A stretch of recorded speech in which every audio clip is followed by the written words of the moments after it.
Man, I gotta tell you guys, dude. I had a moment last night where I just thought, I haven't had that feeling in like 20 years, where I stopped for Monday Night Raw anyway and said, damn, this roster is stacked, bro.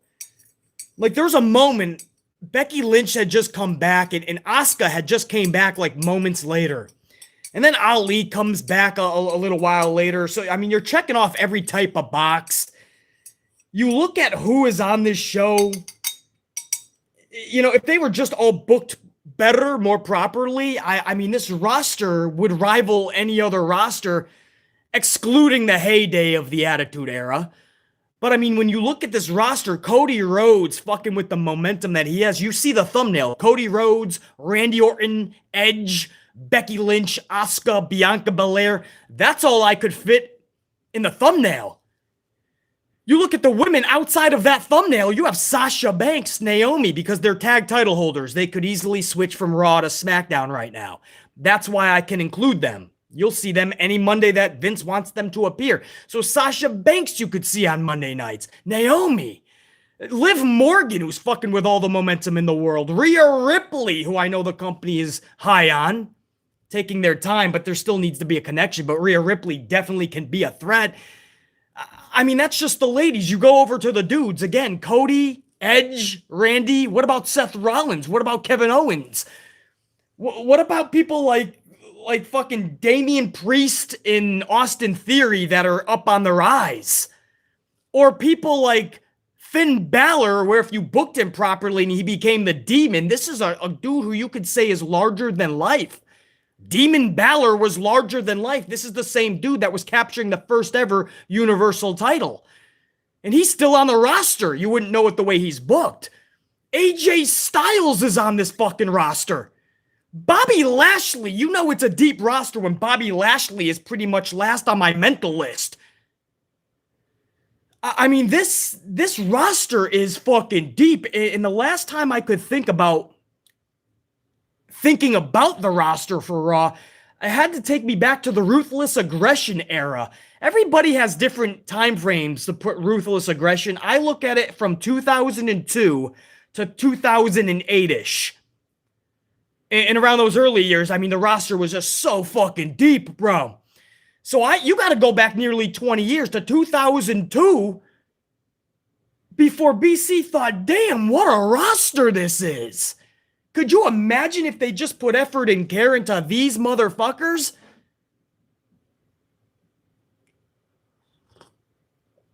This is why I always say, everybody says, well, you know, you critique it too much. You're too negative. You're never happy with it. No, I just know what it should be. This company was and still could be if they just put time, care, and effort into shit. Because look at that fucking roster, bro. It's insane. I use the word in my headline, unfathomable, because it's just unfathomable to have that much fucking talent, young and new, and old and veteran-esque.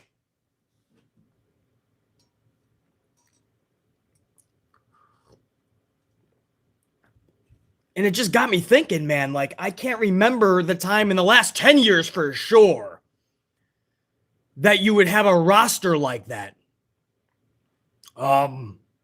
It's pretty much insane, man.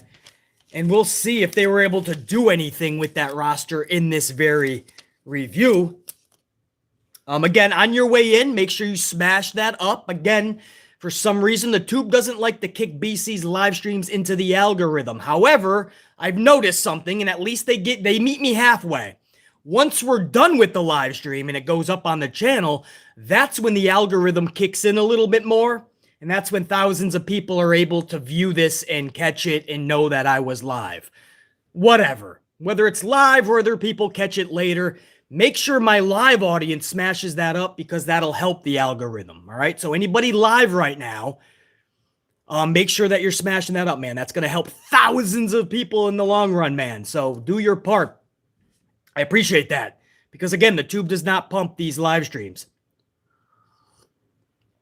And I just have way too much to fucking carry on the fucking the battle with the YouTube. So I'm not even going to do that. So I appreciate that, guys. But we'll talk about this roster. This was not the most horrible Monday Night Raw. You're not going to get a good from me. But this Raw, why I am happy from this Raw.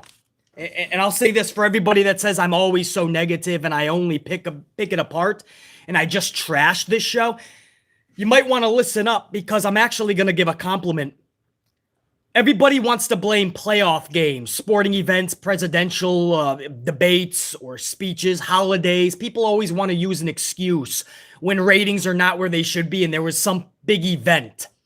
Now, BC's not fucking Stu Nod. I understand that big games, presidential shit, holidays, that can all impact a number just a little bit, but it should never be drastic. I'm a firm believer that if you are packing a punch, you will be able to hold your own weight during any other event if your show is being produced better, if you truly believe you're putting your best product out there. Now, there's two things you can do, for instance, when there's a big playoff game. In this case, Celtics-Nets. There's two things you can do, and we see it all the time in wrestling. You could literally roll up in a ball, crawl into a corner. Just admit defeat, put on a fucking D-class show, hope for the best. Or you could punch back because you're going to take a little bit of a punch. BC always says, I'm going to give you 25 to 50,000 viewers might be affected on a big playoff game. 25 to 50,000 human beings. That's a lot that I'm giving you. If you think I'm going to give somebody, a show, a wrestling company, 100,000 viewers, no, that means you did something wrong.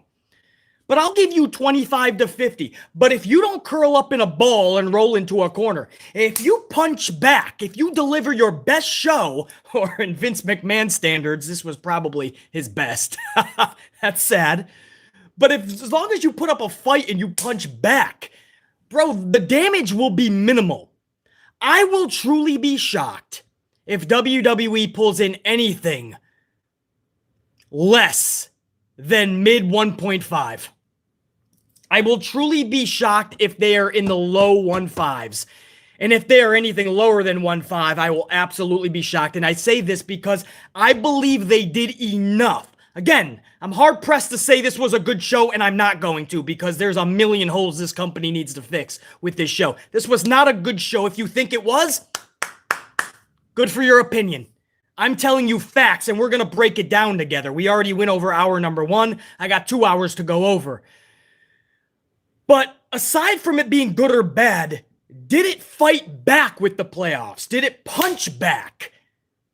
I believe it did enough to at least hold steady in the 1.5s. If it pulled into the 1.6s, I'm sure Vince McMahon is going to smoke a big fat cigar in Stamford, Connecticut in his headquarters today. If they pulled a 1.6 against the playoffs, which is where they were last week, he's going to be fucking sitting pretty. I believe the playoffs did enough of a dent and the show was not good enough that they're going to be placed around 1.5. If it's lower 1.5, I'd be shocked. I think they stayed steady in the middle, maybe even upper 1.5. And if they went lower than 1.5, that's a shock because Ali came back last night. A pretty big shock debut. Some people did know beforehand, hours before. But for the majority of the audience, a pretty good shock return. As well as Asuka. After the planned return of Becky Lynch, Asuka came back out. And as much as I hate 8-man schmazes, 6-man schmazes, any type of a schmaz, they had an 8-man tag last night, which the general consensus is it was a fun match, right? That's what Vince likes to do when there's teams playing teams in playoffs. He likes to put a big roster versus a roster of people, you know? So you have a big 8-man, sometimes it's even a 10-man tag, and he makes it like this big team versus team. But people thought the match was fun, so you did have that. You had the little good backstage, I thought, with Liv Morgan and Rhea Ripley. You had the Bianca Belair-Sonya Deville match, which I thought went off without a hitch. I thought everybody played their role beautifully. Bianca overcame the odds, held their championship, and Sonya Deville gets to play that dastardly, powerful, power-hungry, abusing power type of a heel. And Carmella and Zelina are used in the process. I thought that went off without a fucking hitch. So you had things in here that were able to hold its own weight. So we'll see what the rating actually pulled in. But my point is, I am happy that they did not just curl up in a ball last night. They decided to bring back Ali last night. They decided to bring back Asuka the moments after Becky Lynch. I would have spreaded that out over a few weeks. Got the good out of it. Gave everybody their own fucking mojo. But they decided to go with a bunch of headlines last night. I love when you do not let another fucking sport or show or president or holiday fuck you up. I love that shit. Fight back. And that's why I always say I never use excuses when a show pulls in a bad rating. It's because of them. Same thing. I'd be shocked. But if Raw pulled in anything less than a 1.5 later today when we find out, BC will be shocked. Absolutely. But that will tell BC that they did not do enough to take what is already a diminished NBA crowd. The NBA audience has wilted away to barely fucking nothing. They're pulling in just a few million like WWE was 5-6 years ago. NBA is on a fucking horrible trajectory downhill slide.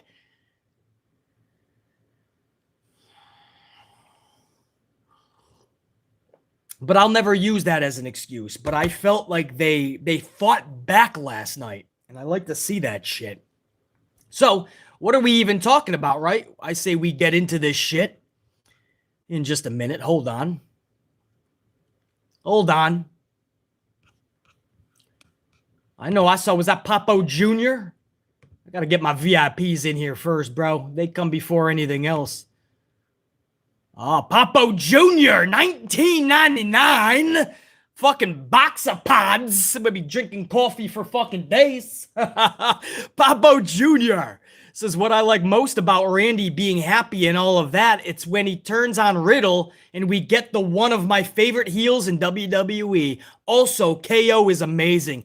BC Amp Unit. It's been a while. Life is good, but never miss a video. Papo Jr., thank you, dude. I appreciate those words. And thank you for always tuning into these vids. Even if you can't stay a long time, smash that up, show that love. And Papo Jr., just know it's right back to you. As far as Randy Orton, I can't stand what he's doing with Riddle, but I completely agree with you. I cannot wait to the moment he turns on Riddle. There's some people that think Riddle should turn on Randy. What the fuck is that going to do for either one of them? Matt Riddle as a heel, you really think that's going to fucking work? The guy is so clueless in real life. He's not going to know how to fucking cut the heel promos, or he's going to be smiling through all his heel shit. Some people don't think these days, like Bubba and Mark Henry, when they talk about Charlotte wrestling men, they don't think about the repercussions of what that's going to do to the whole men's roster when she's beating Randy Orton and Omos and AJ Styles. Oh yeah, Charlotte's running through the men's division, and then when she goes back to the women, then what? They're going to look like clowns compared to Charlotte, and let's stop acting like she's China. But people don't think anymore. They just think, wow, that'd be fun. Charlotte versus Randy, let's do it. They don't think about what happened, what the ramifications are. There's consequences to actions. Matt Riddle turning on Randy Orton would do what? The guy's going to smile every fucking time he's out there. He's going to be worse than Finn Balor with the smiling. At least Finn Balor has gone drastically more serious even as a face. Randy Orton needs to be the diabolical heel. Randy Orton needs to be that legend killer that that's Randy Orton. Isn't it sad, guys, that Randy Orton, we just celebrated 20 plus years of Randy Orton on Raw and all that good stuff, right? Isn't it sad that we can never really look at him as one of the top dudes in the industry or in WWE? Like, he was never the guy, ever. He was never a guy like a Hogan or a Warrior or a Savage. He was never a guy like a Rock and Austin, an Undertaker. He was never the John Cena or the Roman Reigns. He never was. He was always like the second guy tops. There was a stretch when John Cena was the guy that you could look at Randy Orton as the second guy. Orton had all the fucking talent in the world to be the guy. His own fucking issues got in the way, his own attitude, and his own complacency today. He's fine with Matt Riddle because they smoke gibbers in the fucking back, and then they get to fucking hang out all high and fucking, it's easy breezy, as Asuka would say. Randy Orton always liked to put in the bare fucking minimum with everything else, aside from inside that ring, where he's just flawless and fluent. I don't know anybody more fluent than Randy Orton in the ring other than Dustin Rhodes. They just fly so naturally. But Randy Orton was never that fucking guy. He was always close. He was always top 5, 4, 3, even 2. He was never the guy. And unfortunately, it'll always be that way. I don't see him ever even desiring to be the number one guy. And that's kind of alarming. But, yeah, Dave, so funny, man. I just caught that on the... Dave says Cena wouldn't allow it anyway. You're exactly right. Cena would never allow that. But I don't think Orton ever really had... Orton have never had the desire for that shit. It's kind of sad, man. And now people want him just what? Fucking, he's going to get turned on by Riddle. Riddle's going to be smiling as he's a heel. As he's talking about why he did the dastardly heel turn to Randy Orton, he's going to be smiling, right? And then when he's all done and nobody believes him because he was smiling, they're going to hit his theme song. Thank you for being a friend. Right? And he's going to go backstage and hug Randy Orton, put it on social media. Anyway, Papo Jr., no doubt. I can't wait till Orton turns on Riddle and we get Randy Orton back. And I also agree, by the way, Kevin Owens is the shit, man. With good booking, Kevin Owens, one of the best. I think we've all said that for the longest time. The key phrase there, though, is with good booking. What Kevin Owens looks like. You see Kevin Owens last night, Papo Jr. He took a stone cold stunner. Really, BC? He took an RKO at the beginning of the show, and he took one at the end of the show. So it looks like Kevin Owens is just playing the bitch boy role for Vince McMahon. Can't stand that shit, man. Papo Jr., appreciate it, man.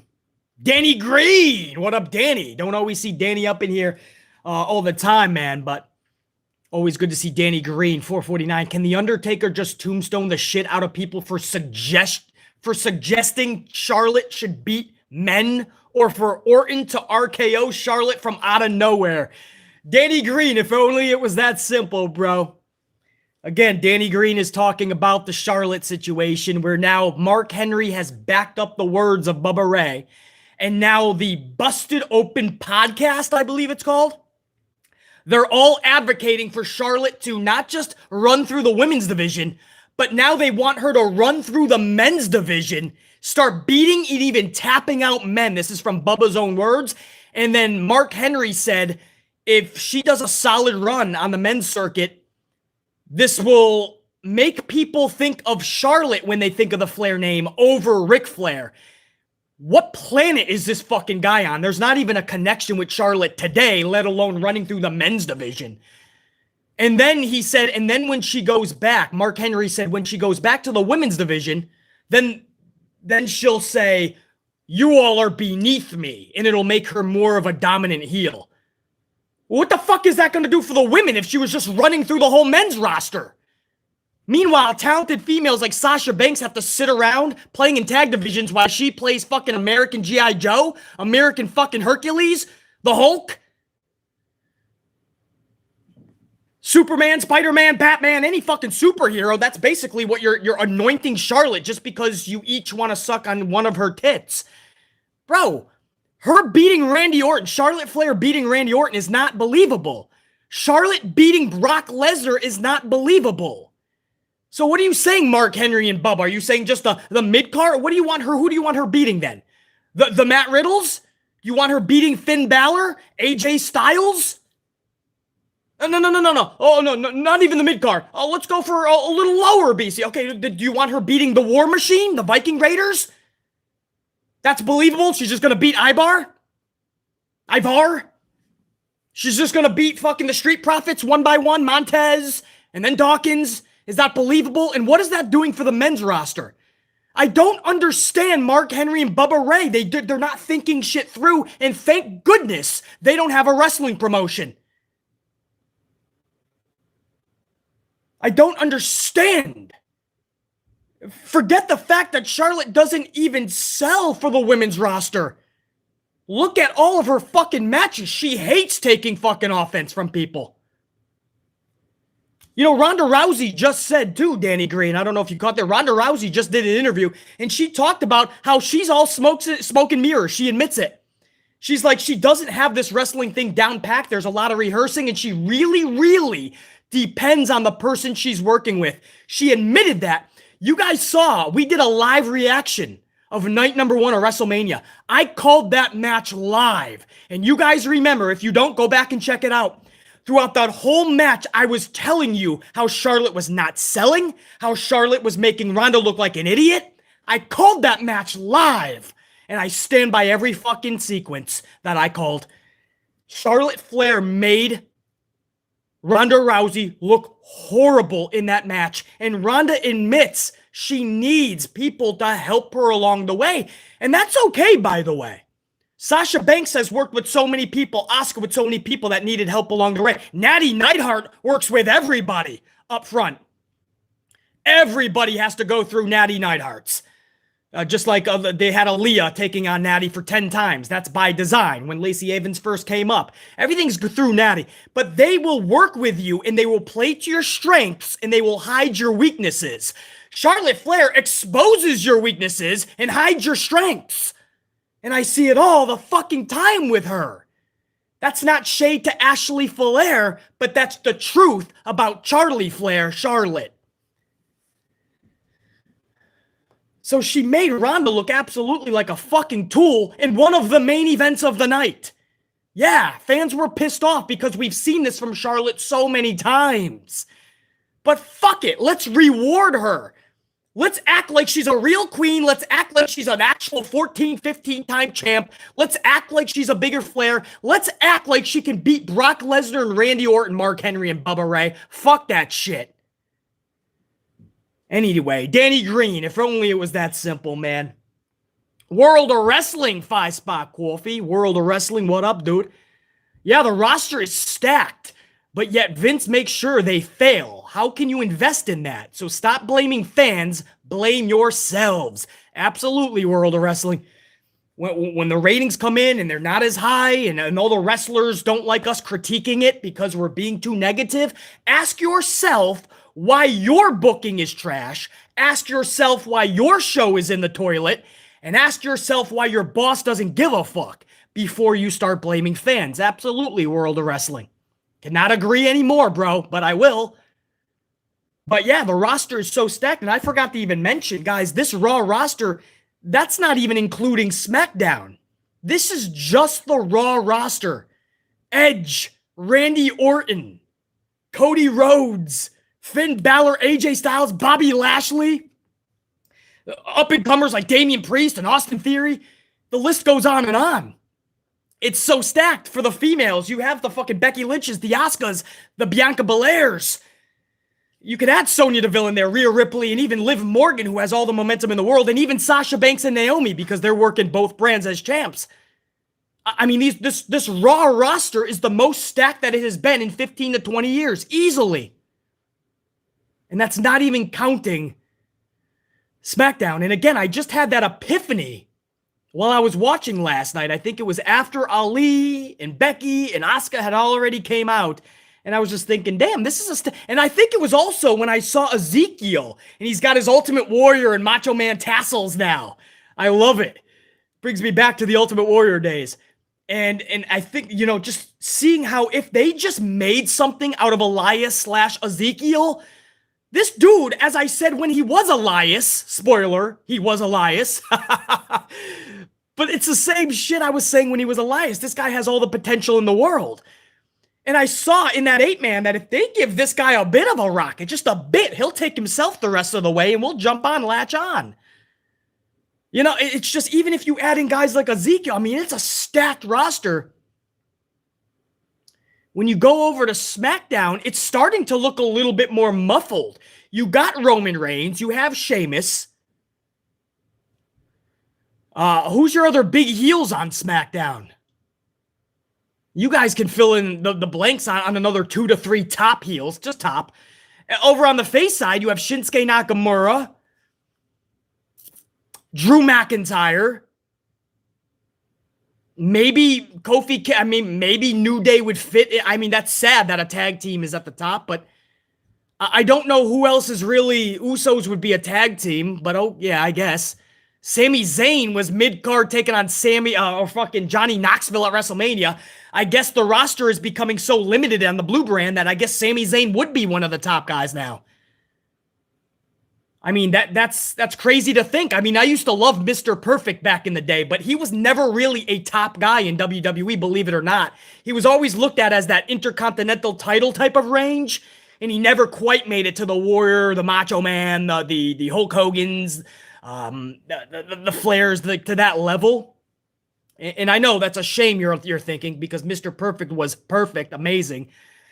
But it's crazy to think like that would be the Mr. Perfect of today, and because the roster is so muffled, I guess Sami Zayn would be one of the top heels on SmackDown. It's crazy to think of that shit. Yeah, I guess Rico shit, but Rico shit is a mid-card title holder, and he's been booked to be a fucking jobber, so I really wouldn't put him up at the top either. You guys get what I'm saying, though, right? It's hard, right? I tell you guys to name me just 5 top heels and 5 top faces, and it's kind of muffled waters, man. Muddied waters. It's not and that's because Raw right now is the one playing with the fire. Raw's the one who's got all the fucking momentum, I feel. It's just, do they want to utilize it?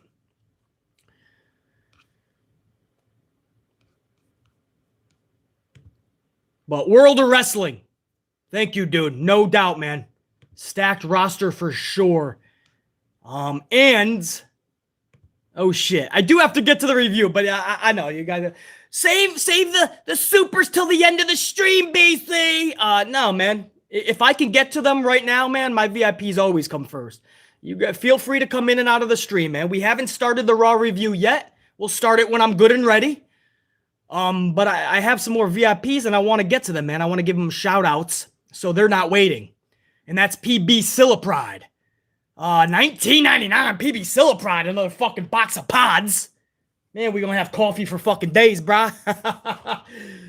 PB Sillapride, thank you, dude. Always good to see PB up in here. BC has said it's impossible to take superstars seriously when they are smaller than most of us. Chyna, Jacqueline, Jazz, Beth, Bianca, and Rhea could beat down these pipsqueaks. Charlie is unrealistic. No doubt, PB Sillapride, and I stand by those words. And I want to clarify, that's not saying that smaller dudes can not only do this wrestling thing, but also get over and be a top star. We saw that with Finn Balor. When he was the Demon, BC was saying this dude's larger than life. AEW's got a couple of talents that are rather on the smaller side, but BC gets behind them. But so larger than life doesn't necessarily have to mean just muscles, but yeah, it always helps when you look the part, right? Like if I go to a nice Italian establishment and I'm going to get some fucking clam sauce linguine, maybe some tortellini, who knows what the fuck? Some fucking authentic veal parmesan, who knows what BC's in the mood for? But I always like to see a fucking pleasantly plump chef back there. Let's not be PC. I like to see a fat fuck back there. Because I know he's eating his own product. He's loving that shit. I want to see somebody look the part. If I got a pro wrestler and their job is literally lifting up human bodies and making sure they don't get injured, but making it realistic that they're fucking this dude up, it helps to have big muscles, right? A podcaster, BC should not have bigger muscles than the wrestlers. You know the sad thing, guys? BC today has bigger muscles than about at least half of pro wrestlers today. That's sad. And it shouldn't be the case. If you love the craft, just put on some weight, some muscles. It ain't gonna kill you. You're gonna look a lot better. You're gonna look the part, and people are gonna take you more believable and seriously. But it's a different era, and people don't want to hear that. No, it doesn't fit Darby. He rolls down to the ring on his Not the scooter. Who's that? That's Matt Riddle. What the fuck does Darby ride on? A Power Wheels? What the fuck is he on? One of those little red wagons when we were younger? What is that called, man? Fucking A, man. Skateboard. He rides a skateboard. So here he comes. He looks like he literally just came from the mall hangout with fucking Matt Riddle, who's on his scooter, and he just polished his fucking nails all black. So they just came from Hot Topic. Matt Riddle is on his scooter. Darby Allin just took off from the mall from Hot Topic with his skateboard. And Rhea Ripley is left behind. Like, guys, now I gotta call my mom for a ride.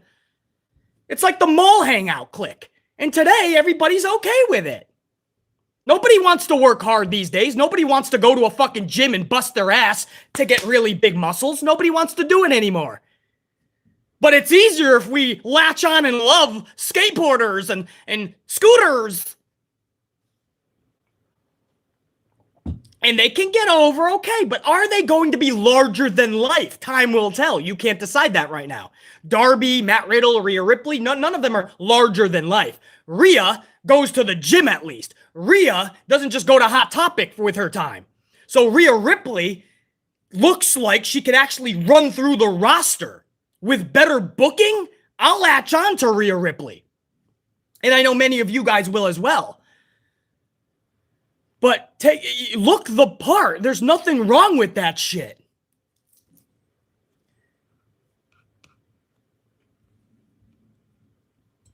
Yeah. No doubt, man. Riddle goes to the gym. Yeah, I'm not saying. I think you guys are. Don't misconstrue it. I'm not saying that they don't go to. Darby Allin might even go to the gym, guys. I'm trying to put a lot of points together, right? My main point is. It doesn't really matter anymore to wrestlers and fans. It doesn't matter. Like, people are going, wait, Riddle goes to the gym. Okay, well, say that Darby doesn't. Nobody gives a fuck, though. Who cares? But I do. Darby Allin isn't your local fucking T-Mobile associate about to sell you the next cell phone plan. You're actually grandfathered into the family plan. Thanks, Darby. I'll be back tomorrow to get my extra battery pack. He's not selling you cell phones. He's not with Butch at Fifth Avenue selling you your next hot dog. He's a pro wrestler. And I get, man, people don't care that he's not. I'm just using Darby as an example, by the way. You could throw in many that are along the same fucking concept. Bingo halls, you name it. It's all over the place, man. Everybody just thinks, hey, I want to be a pro wrestler, and they get wrestling training, and there you go. You're off to the races, but larger than life? I told you guys how meeting wrestlers live never really meant anything to me. Meeting wrestlers was never a big thing to me. I even growing up, I just never cared about it. But when I did meet wrestlers, man, it was ones that I was like shocked by because of their fucking size and just how literally larger than life they were. Like Razor Ramon, Scott Hall, and Big Daddy Cool Diesel, Kevin Nash. Meeting them live, you have no idea how huge these mammoths are. And it always stuck in my mind after I met them, even in my teen years, into today, just how larger than life they are, right? I think that's the best way to describe it. Now, when you see Orange Cassidy and Darby in the mall, and man, I know he just came back, and I'm going to speak highly of him, but Ali, who goes to the gym, by the way, thankfully. But when you see these guys in a mall, first of all, guys, you're going to walk past them more than likely, sadly. You're going to. Trust me, you're just going to. Two, if you do see them, you're not going to be on the fucking floor like, wow, that's fucking Darby. That's Ali. You're not going to do that like it's Razor Ramon Scott Hall. I promise you. The presence is not there. Or you're a really big fanboy if you're on the fight, or if your jaw is dropped for Darby or Ali or the like, or Rico shit. Right? If as a grown up, if I'm walking through a mall and I see Rico shit, I'll be like, dude, what's up, man? You know, I helped you when your ma's house burnt down. I made a video telling people to support your cause. Yeah, that was me. I never got to thank you, but fuck it. It's all right. Hey, I hope your booking gets better, dude. Little high five, little daps, right? Maybe we each fucking play our fucking theme music on the way out of the cereal aisle. Thank you for being a friend. Right? And there you go. Me and Rico shit are on our way. If I walk by even today, fucking Big Daddy Cool Kevin Nash, because again, you don't realize this dude's I'm like, fuck. That's Big Kev. Because the aura, the presence. Even Seth Rollins. Yeah, who said Seth? Oh, man, I missed it, man. I'm on a delay, and it's going fast. Somebody mentioned Seth, man. Fuck. DJ. I think it's DJ as a project. Seth Rollins. It's sad to say. You guys know I'm high on Seth Rollins. I am.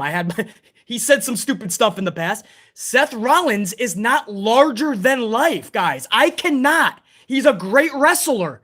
I cannot. And if you're being honest, you cannot put Seth Rollins in the larger-than-life category, which is reserved for people like Hulk Hogan, Macho Man, Ultimate Warrior, Undertaker, Rock, Stone Cold. That's larger than life, guys. It's not just a great wrestler. I think a lot of misunderstanding is people lump great wrestler or people they're fans of into larger than life. There is literally nothing right now of Seth Rollins that's larger than life. I don't know any other way to say that.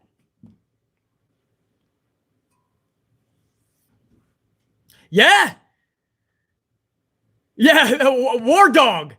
If Omos had good booking, or at least decent, right? But I don't see him ever. He's always going to have like that Great Khali, Giant Gonzalez, right? Kevin Nash, even though he had a stupid name like Diesel, his booking, I mean, he became champion of the world. I believe he beat Bob Backlund 8 seconds Madison Square Garden. I mean, that showed you the booking. He was already rubbing shoulders with Shawn Michaels when he came in. They tried to do the same thing with Omos and Styles. Omos playing the role of Diesel, AJ Styles playing the role of HBK. It just didn't click. Yeah, I always said, some of you guys are mentioning Bray Wyatt. He's larger than life, and that's not bias, man. You guys know this is a Bray channel. I'm not being biased when I say that. I love Bray Wyatt, Wyndham Rotunda, so much because he's larger than life. He's old school. He got this wrestling thing. He got that you didn't have to do flips and dives and hurricanranas and 660s and 540s and 397s or whatever the next move is. You didn't have to bounce around the ring like a ping pong ball. Bray Wyatt understood that I can sell the most merchandise. I can make the highest ratings. I can get the most YouTube views. I can be the guy everyone's talking about by being larger than life. By when I come down that aisle, everybody is like, MJF. And you see, now MJF is my boy, man. To me, this is a personal thing. To me, he's becoming larger than life because I respect him so much, and he's always in character. He's always an asshole heel. And I love that. He's the only guy in the wrestling industry, aside from Bray, who mostly is the same, who is trying to keep kayfabe a little bit alive. So if I see MJF in a mall, man, I'm like, damn, MJF, dude. Much respect, man. I have to tell you this. Probably won't see you again, but much respect. And I would let him know. But that for BC, that would be a damn moment. So I believe that MJF is on his way. He still has years to go, obviously. You can't just lump everybody in larger than life category. It takes time. But MJF is on his way, bro. For me. If he's not a big deal, then it's different. That's why I say years from now is when we're all going to come to a conclusion. Whether you like him or not isn't going to matter. There was a lot of people that could not stand Ultimate Warrior. And it didn't deny the fact that he was larger than life. It didn't deny the fact that there was people like BC who was a little fucking kid who put on fucking tassels somehow. I found shit that would hang on my arm and I'd run around the fucking, wherever the fuck we were living, whatever set of projects or house or wherever, man. I would just be running around like I was the ultimate fucking nut job. Some things never change. I just lost the tassels. You know? Back in the day, I would take the, those bags that you get at the grocery store, those plastic bags, which a lot of states are getting rid of for the environment. But But you go to like the supermarket and there's these plastic bags and they have like these two little handles. If you cut the bottom of the plastic bag, you can actually put it over. This is, it works when you're younger, obviously, and you're smaller. You put it over yourself and it turns out to a Hulk Hogan Rip-Away shirt. The handles are basically the strap, the straps, and you would just rip that shit over, man. I thought of it all, man. That's larger than life. You could put Triple H in that category. Everyone says I just throw shade at Triple H. You could put him in there. You have no idea growing up, and I'm talking even teenage years, how many people, whether drunk or just naturally just doing the spritz, everybody wanted to do the Triple H entrance when I got around other wrestling fans. It's just somebody you want to engulf with it and do their shit. It's so awesome, man. Anyway, man, we got on a long tirade of larger than life. It has nothing solely to do with the gym. I hope you guys understand. It's not just about big muscles. It helps because it shows that you are taking it seriously. Dustin Rhodes. Dustin told his AEW locker room, and a lot of people in WWE have been doing this, and I hope they train this all across anybody that has a wrestling school. Instead of just concentrating on your wrestling moves and what sequences you can come up with and the next number, right? I just created an 850 splash. Instead, Dustin Rhodes and all them, they try to teach those locker rooms, it's more in-ring psychology. Work on your character more. Work on yourself more. Dustin said those exact words. Work on your character more than your moveset. I love that, dude. I absolutely love that bit of advice. So it's not just about big muscles, man. Yes, I said this earlier, and I'll end this talk with this line, man.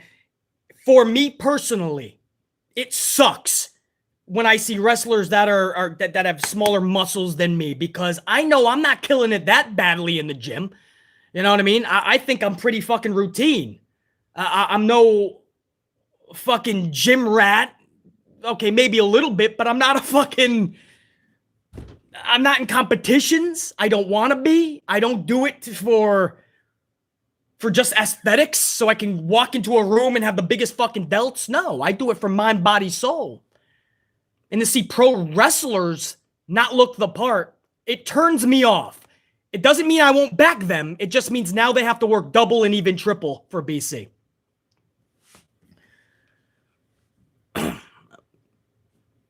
So, there you go, man. That's the truth. In case you guys are wondering why certain people just don't work, there's a lot of moving parts, man. A lot of puzzle pieces. Anyway, PB Silipride. Exactly right. This whole started with PB Silipride just saying Charlie is unrealistic to go to the men's division and beat up all the men like Bubba Ray and Mark Henry want her to do. She can't just run through the men's roster. I don't want to see Charlotte beating Roman Reigns or Brock Lesnar or Randy Orton. I don't want to see Charlotte beating the Viking Raiders or the Street Profits. It's not fair to the men, and it's not realistic to BC and to so many of you guys to put her in a China category. And if you're going to do something like that, which I would still be against, I would pick Bianca Belair way before Charlie Flair. A Merrick, 5 spot. A Merrick. Damn, BC. Sorry, work is taking over life. Can't catch a live. But I can today. Cheers to that. A Merrick. Good to have you up in here. A Merrick. Much love and respect. Good to see you back in here. And keep kicking ass at work. That's what matters, man. We were just talking about going to the gym. Going to the work is one of those things where it's good for you. The money comes secondary. If you're really good at what you do, the money will really come pouring in. But do your shit. Hopefully you're doing what you love. Work your ass off. You should be coming home tired. Feeling like you could sleep for 72 hours, but only sleeping for 4 to 5 just to get up the next day and do it all over. That's a motivated, amplified person. So, A Merrick, I'm glad that you're busting ass, kicking ass at work, dude. Brianna's up in this bitch. What up, Brianna? Brianna with that 5 spot says, I can't wait for Randy to turn. RK bro lovers are going to be devastated. Good to see you, BC. Much love to the AMP unit. Salute. Good to see you up in here, Brianna. Salute right back to you. And yeah, they're going to be pissed, right? I call them the fucking Those are the fucking demented sea lions that clap at everything every time they go to a show. They just want to show up to give "this is awesome" and "you deserve it" chants. That's it. That's all they want to do. They clap, and good for them, right? Maybe they have stresses. They just want to go to the show. They just want to let loose. They don't give a fuck if it's good or not. They just want to be around like-minded people, and let's all just do some chants. Harmless fun. I get it. But this channel's not for those people, right? We're trying to make wrestling amazing again. We're trying to make wrestling relevant again. Give wrestling a pulse again. That's what this channel is for. I try to tell people that, and they're like, "Oh, basically, man, well, why you gotta pick on the people that like it?" We're not. I'm saying get the fuck lost. This channel is not for RK Bro. It's not for, "Hey, Randy." It's not to watch one of the best wrestlers in the world, or who should be booking-wise for sure, Randy Orton for the last year, tied at the hip with Matt Riddle. It's not doing anything for the company, and Randy Orton, bro, it's sad. But, good for that. I hope they're selling t-shirts right now. Hey Randy shirts, RK Bro shirts. Randy's having the time of his life because he gets the tag team with somebody who can pass him the doobie, which Randy loves. So I'm sure he's having the time of his fucking life. This is not the best version of Randy Orton you could be getting. Trust me, we've seen way better versions. And as his career winds down, I'm just saying the dude still has what it takes to be one of the best. But no, he's playing around with Scooter Jeopardy quiz segments. They'll be devastated. We, the AMP unit, we can finally be on the road to recovery. Scooter McGee, Brianna. Thank you, Brianna. Scooter McGee, speaking of. Scooter McGee, 5 spots, says, Bubba Ray got put through a couple too many tables in the Attitude Era. Knocked all his brain cells out. He's a total clown with bad takes. Scooter McGee, he's been a clown with bad takes for years. When he said that shit about Moxley, I couldn't believe that, and I'm so proud of his wife. John Moxley's wife, Renee Paquette, formerly known as Renee Young. She came right out on social, and she called out Bubba Ray, and this led to a lot of people being upset with Bubba, and I like that, man. And Bubba is so much of a prick that I don't even think he fucking realized or gave a fuck, right? And then he comes out and he says that Charlotte Flair should be taking on men, and Mark Henry. And this is a podcast that I'm guessing has a lot of people because these are former wrestlers. So people are hearing this and going, yeah, Charlotte should be beating the hell and tapping out Ricochet. Charlotte needs to beat Finn Balor so she can take on Randy one day. No, not even thinking about what this does for the men. But the boys in that locker room, they must want to put Bubba through a fucking table right now. And Mark Henry, if they can fucking pick up those lard asses. Now it's time for the main event. And Tony, can I get a Twinkie after this? Scooter McGee, thank you, dude. Mr. Black Ice 22, 5 spot. Mr. Black Ice 22, what up, man? So it's safe to say I didn't miss nothing last night, huh? Stuff is getting more and more dumb. No disrespect to the talent. It's all about the booking. Yeah, I mean, at least they fought back with the playoffs, man. They brought some people back, some returns. They tried to have some fun shit for the fans, but all of their hokey-pokey shit was involved. And when you do that, you're never going to come to the conclusion that this was a good show. So, Mr. Black Ice 22, when it's all said and done, I can't tell you anything that you need to go back and watch. But we're about to go over it all. We're near an hour into this motherfucker. We haven't even gone over the review yet.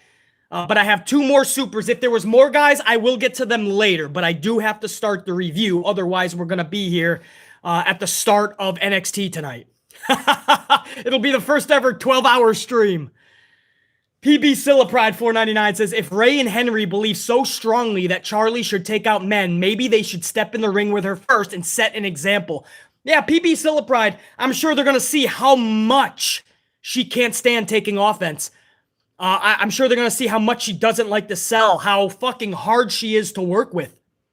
I'm sure they're going to see why the ladies back there, they don't necessarily like Charlotte backstage, and it's not because of jealousy, which is what Bubba said, by the way. Not just the wrestlers. He said that you, the fans, if you like a different female, any other female in the world of wrestling, and you don't think Charlotte is better, it's because you, the fan, is jealous of Charlotte. That's what Bubba Ray called you. Bubba Ray called you those names, not me. He said you're jealous of Charlotte. So to my amp unit right now, to the hundreds that are watching right now, and to the thousands that'll watch this once it's up on the channel and the algorithm kicks in, my question would be, are you jealous of Charlotte Flair? Yeah, I didn't think so. Fucking pathetic for Bubba to say that we, as fans, are jealous just because we don't think she's the greatest. But go in there. Go in there, Bubba. Go in there, Mark. Let's see you fucking take the whooping, and let's see how realistic it is. Let's see you go back to your little podcast and talk about how Charlotte whooped your ass and tapped you out, buddy. No, but it's okay to have the rosters take that whooping. Fuck that shit. PB Silipride, absolutely correct. No, you guys are saying no, but according to Bubba Ray, you are jealous. That's what he literally said. You can look up the comments. I'm not putting words into this mouth. I'm not even moving words around. Bubba said that you are jealous if you don't think Charlotte is the greatest. If you think Sasha is better, Asuka, Britt Baker, Ruby Soho, it doesn't matter. You are jealous of Charlotte. I just don't understand how anybody can listen to such garbage and such horrible takes on pro wrestling. Like, these are the worst takes on pro wrestling I've ever fucking seen. PB Silipride, no doubt. Ashley Steggles up in here. Ashley Steggles, send... Oh, wait, hold on. Ashley Steggles, what is that? Ashley Steggles with a 89.90 to what in the... Ashley Steggles rocking it with a fucking banger of bombs. Send the bombs and fire because a mother trucker has arrived, baby. Salute and good evening, island of amplification. Now acknowledge the amplified chief and arrive amplified. Raise hell, amplified, shoot the shit, and amplified. And leave amplified. Ashley Steggles, I don't know if you're still in here, man, but hopefully you're feeling the love from the unit. Thank you, dude. I just now saw that banger, dude. Justin Jones, thank you. Chilling with Charlie Grin, Prince Maverick, Trev Reigns, the Tribal God, Marie Applewhite, Lucas Allen, Martin. Thank you all for showing the love over to Ashley Steggles. A tried and true from the channel, by the way. But this banger deserves all the love. Carlos Damonte. Thank you guys, man. Grumpy James Shrimp Fajitas, Tembi. Brianna. So again, Ashley, I don't know if you're still in here, but thank you big time for that, man. That's a lot of pods of coffee. It's not needed. I'm going to have lots of coffee regardless. I never need supers, guy. I assure you of that. It's never needed, always appreciated, never needed. So that's what makes it even more special. The fact that you guys are just showing that love just because, man. So hopefully you're feeling that love right back, Ashley Steggles. I'm sorry if it took a moment to get over to you, man. There's been a lot of supers so far. BC has been fucking ranting and raving for over a fucking hour. Woo! And if there is any more supers, guys, after Ashley's, and there is, by the way, there is Bakayuka and Dave Mealy. Fuck, man. You know what? I'm going to go with them right now, actually. Bakayuka, 2-spot. Finally, after 4 weeks, we get Raw after Mania now. Yeah. With all these returns and shit, you would have thought this would be the Raw after Mania.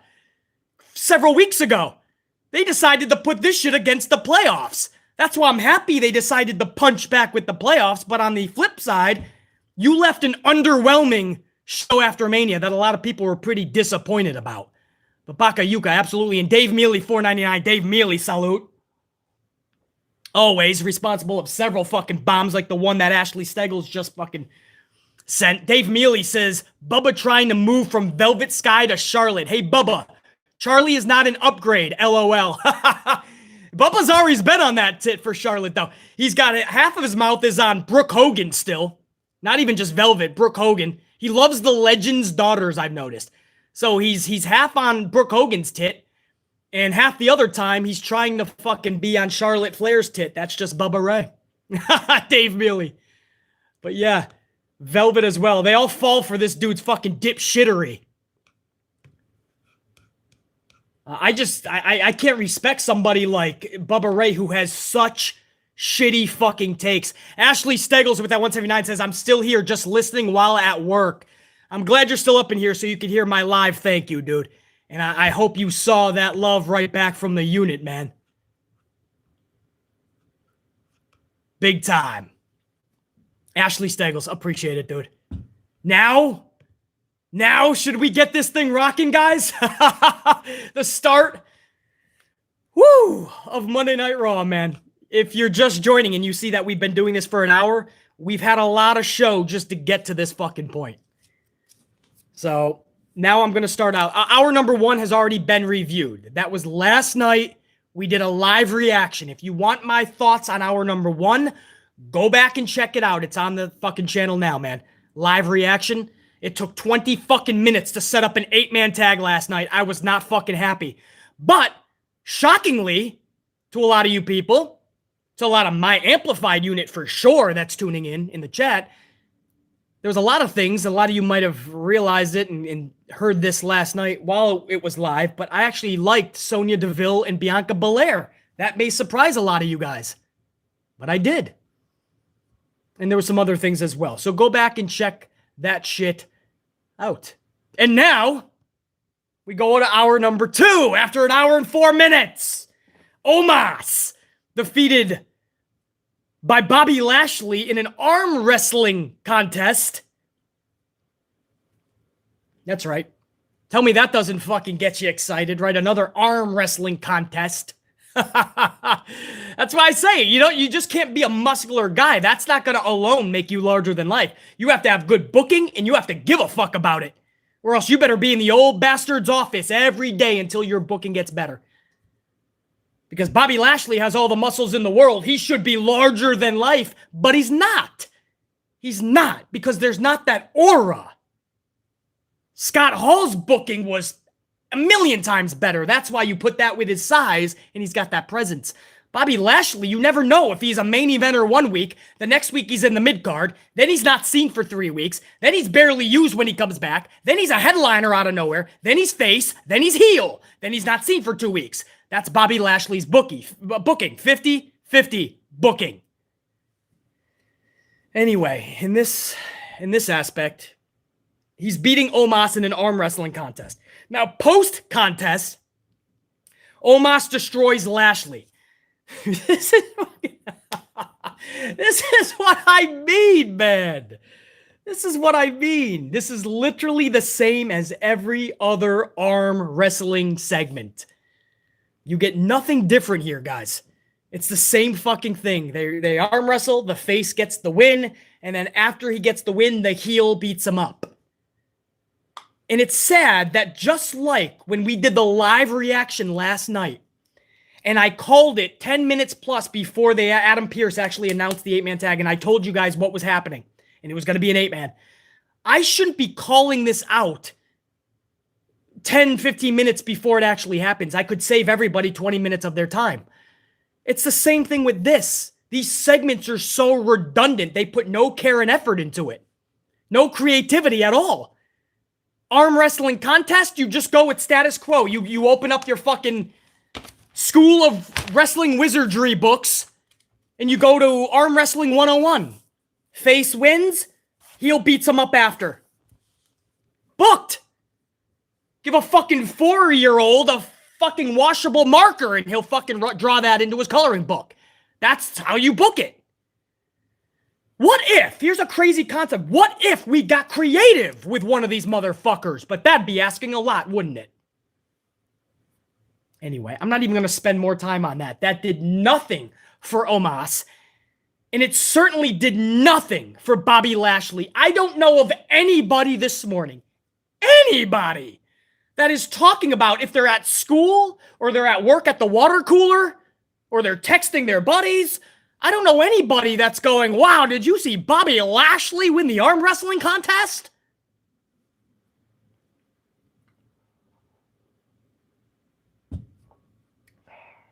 Moving on to a 60-second mixed tag match with the 24/7 Catering Crusaders. And before I get into it, man, a couple of things, man, real quick. Number one, I forgot to even mention this again. Fuck. Because it does help the algorithm. Actually, I did earlier on, I believe. Over 200 on the ups, man. You guys are fucking phenomenal. Because I think I only did mention it once. Keep smashing those ups, man. It helps the algorithm later. The tube doesn't like to push these live. But once it goes on the channel, I've known that the algorithm kicks in. So thank you. Let's take that to 300 live. Thank you. And number deuce, I forgot to check my poll. I left a question. Guys, make sure on your way in, I know a lot of you guys can't stay the whole stream. BC might talk for 7 hours. I get it. But no matter how long you stay for, or if you're coming in and out, whatever the fuck, make sure you answer that question. I asked a question in the chat. Bubba and Mark Henry think that Charlotte should beat men now, which is a true story. That's what they think. Would you believe if Charlotte beat Randy Orton? Answer yes or no in the chat. Over 400 of you have already voted. Over 400. And so far, it is 90% that say they would not believe Orton getting beat by Charlie Flair. So thank you guys for that as well. So thank you.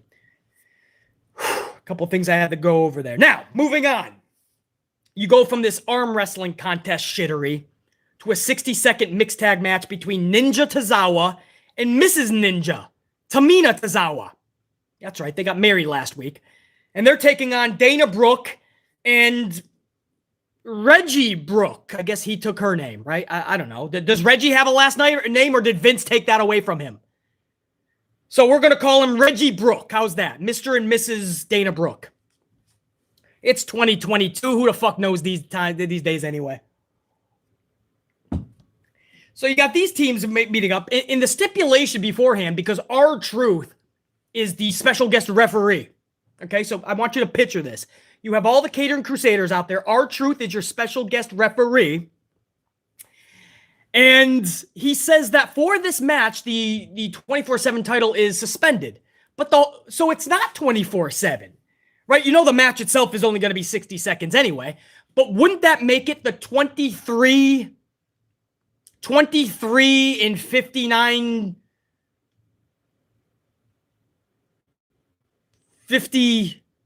53... Oh, you'd have to switch that to minutes too. So that would be the 23-hour and 59-minute 7 championship, right? Because this was a minute where it was not defended. Now you see, BC, BC, come on, man. Come on. You're getting carried away now. It's a 24/7 title, bro. This is the shit that BC thinks about. And now you're going to suspend it just so you can have a clown show, a mixed tag match between the Crusaders? Anyway, R-Truth is the special guest referee. Tozawa and Tamina win this thing. 60 seconds. Post-match, everybody tries pinning Dana for her 24/7 fruit roll-up championship. Just like the arm wrestling contest, my big issue here, besides the fact that nobody needs to or wants to see this shit, is why can't you add some fun shit then? If you are so pressed to put on this shittery, why not make it fun? How is this fun for anybody? How can this possibly be fun for anybody? A returning viewer or a casual fan that just didn't like the basketball game? They didn't like their favorite show for that night. They'd have nothing on TV. They had nothing to watch. So they tuned on Raw. How is that fun? Is the 60-second match captivating them? Or is that the clown circus run afterwards where they're all chasing Dana Brooke to roll her up? You guys see what I'm saying? It's not that we're picking this apart just because we want to rip the show apart. It's not because we want to hear ourselves yell, bitch, and moan and just be negative. It's the fact that it doesn't make sense because it literally is not fun for anybody. Go back and watch yourself to a crowd. By the way, when you buy tickets to these live events and these shows, you're getting a big portion of the crowd that literally just wants to buy into everything Vince is selling them. So if Vince has a big bowl of bullshit stew, they'll be on their knees going, please, sir, can I have some more?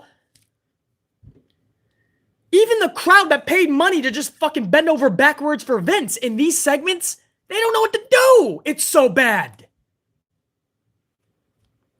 You guys know I'm fucking right. I've been doing this long enough to know that I'm fucking right. to know that it's not just opinions in the community, that it's just fact, that this is not fun. Anyway, so hour number 2, we're off to the arm wrestling contest shittery and the 60-second mixed tag 24/7 bullshittery. We then move on to big time Bex. Becky Lynch returns to World Wrestling Entertainment Monday Night Raw. Not that long of a hiatus, a few weeks, but just telling because the last time we saw her was WrestleMania Night 1. So this is the first time we got to see her. She comes out looking like a fucking space cadet straight from fucking Elon Musk's space station, fucking SpaceX warehouse. Becky, I don't even know, man. She looks like she would be in a music video for the Backstreet Boys in 1994, maybe. That makes you larger than life. But Bex is out there. I liked her promo. I did, man. Bex is out there and she says, and this is a quote, "I'll be honest with you all. I haven't been able to show my face since WrestleMania because truth is, I don't know who Becky Lynch is anymore. Without that title, I've hit rock bottom." She then starts to get a little loopy and she starts saying, but wait a second. If I've hit rock bottom, that means there's only one way to go, and that's up. And she starts really getting kind of crazy and ludicrous, and she starts like spinning out. And I loved it. It's like that fucking the wild heel, you know? Maybe they did hit rock bottom. They're just fucking, they're all over the place. And she starts flipping out like a mad woman, and Asuka's music hits. Asuka returns to WWE finally after all these fucking months. There's fucking Asuka. And that's one of the times where BC was like, damn, business just picked up, man. Business just picked up. Asuka's back. If they just book her with half the fucking ounce and dignity and respect that she deserves, she'll take that rocket and she'll fucking blast off farther than Elon Musk's wildest expectations with his space program. But that's hard-pressed for Vince to give Asuka the time of day. But she's in there, man. And she makes it clear, face-to-face with Becky Lynch. Asuka makes it clear that Becky wants the title match. She's going to have to get through her first because we're both coming back from a hiatus. What the fuck makes you think you're going to get it before me is basically what Asuka is saying. BC will relay that message in a non-PG PC way. You just had your fucking chance. I'm back now. What the fuck makes you think you get it before me? I love it, man. I love it. Do I wish there was a little bit of a gap between Becky and Asuka's returns? Of course. But they decided to go with that. Yeah, man. Be what it be. And this is going to lead to Asuka and Becky Lynch. Here's the problem we have. Whether you liked it or not, whether you felt there should have been more of a gap, they should not have returned simultaneous. Here's the problem, unit. Anybody up in the chat who can respond, who have been subscribed for over 4 weeks and can respond. How the fuck do you book this shit now? Because to me, Kennedy McMahon just backed himself into a corner. Becky Lynch cannot lose this match. She just lost the title in a big match at Mania. She took a few weeks off. She's back. This is her first big feud. Becky cannot lose this. You better fucking not hand an L over to Asuka. Asuka's been gone even longer. 10 times as long. Ain't no way Asuka can lose this. So my point is, Amp Unit, you have two females in there that cannot lose. There's just no way either one of them can lose. Who the fuck? How does the match end? I'm open to suggestions. Anybody who is creative with professional wrestling, how do you have this match go off at Backlash? I believe, JR9, do you think this is going to be Backlash? JR9, for those of you newer, is like a right-hand man when I have questions and I need to fastly go to somebody. I think that would be Backlash, right? And it shows you, by the way, that you don't have to have a title to have a good storyline, by the way. You could have two people that people give a shit, your audience gives a shit about, give them proper storytelling, and I love more feuds that don't have titles than feuds that do have titles. Liv Morgan and Rhea Ripley is another case. I'll get to that in a minute. I'd imagine Backlash, but it's not announced yet. Yeah, that's what I'm thinking, Jer9. I didn't know if this morning maybe they have fucking announced it. BC didn't see it or something. Thank you, dude. So it's not announced yet, but I'm guessing this is going to be Backlash. You're talking about a few weeks. How the fuck do you book this? A lot of you guys are saying like DQ, double DQ, for instance. Gaming says knowing Vince, it'll be a roll-up. Oh, bro, you ain't kidding, man.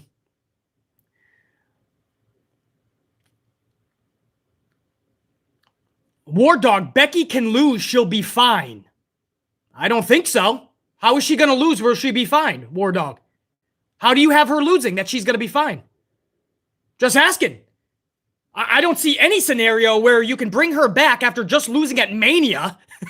She's gone for a few weeks, comes back with a whole new personality, almost a whole new fucking look, and she loses yet again right away? 2 times in 1 month?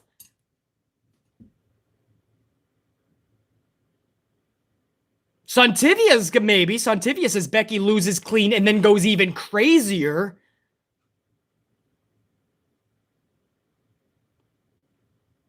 Carlos, it fits her obsessed character. JR9, Becky goes more crazy after loses, then eventually snaps on someone and gets the wins back. Man, I just feel like we've seen that so many times, though. No, guys? From who was that? Do you guys remember, Alicia Fox, I think her name was? She did that gimmick all the way to recently with Zelina when she was on the losing streak, getting pissed off. I've seen that so many times, man. But if that's all you guys got, I guess that's all we can hope for then, right? But my unit has spoken. I'm with you guys.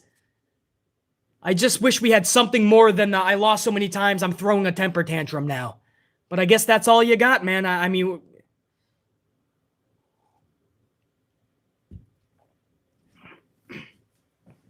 Oh, King Wrestling, I totally agree with that, man. I'm fine if Becky doesn't get a title in the next fucking couple of years, man. She could still be prevalent. Completely agree, Jer9. There's no way Asuka comes back to lose this match. There's no way. If somebody has to, it has to be Becky Lynch. There's no question. I just don't see how either can, unless it's like what you guys are saying, and BC already knew, unfortunately. You got to play the I lost so many times character. Now I'm fucking like, I'm batshit ballistic.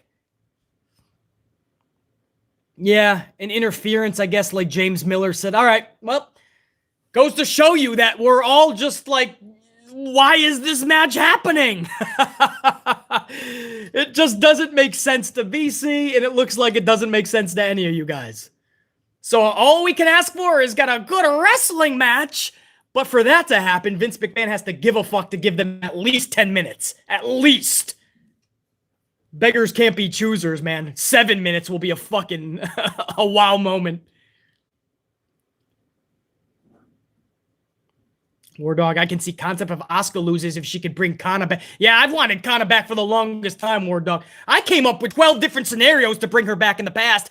Vince doesn't look like she wants to, or he wants to let her bring that character back.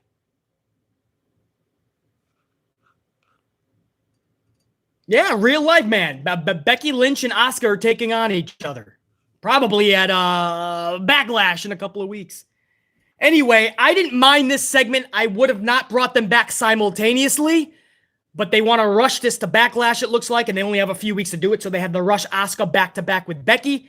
On top of that, I love how they were punching back with the playoffs.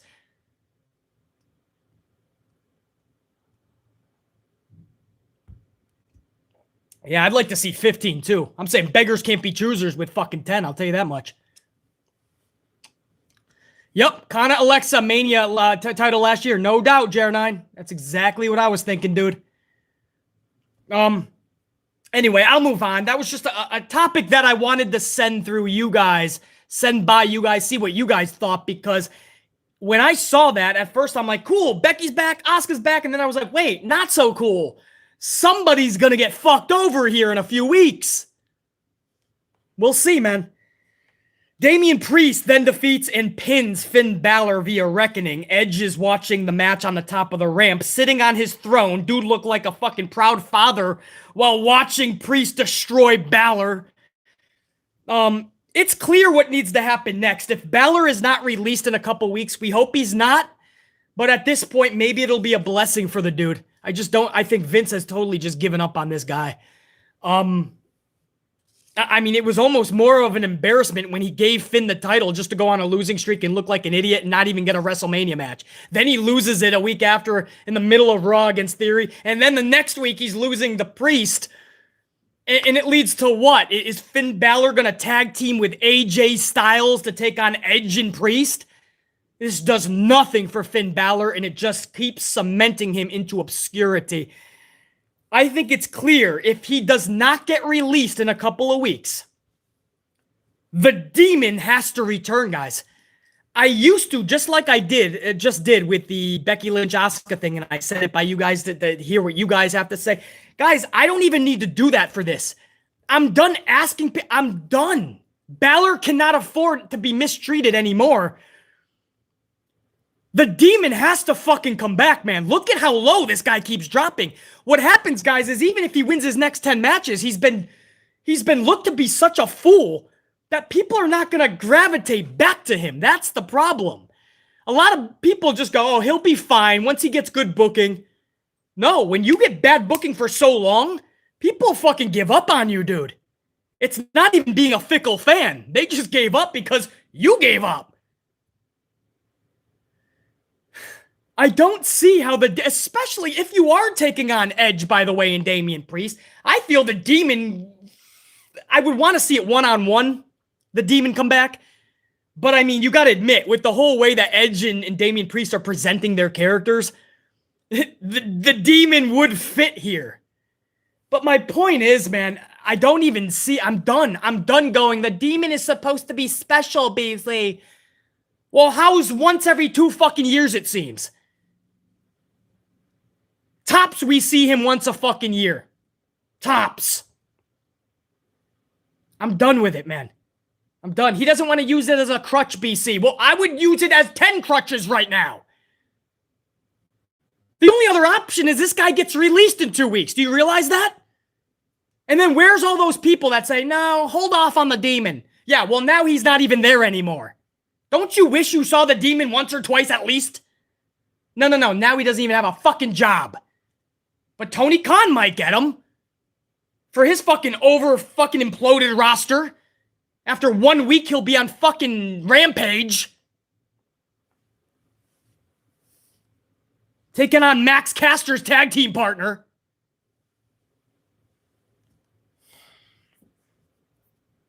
The Demon has to come back, man.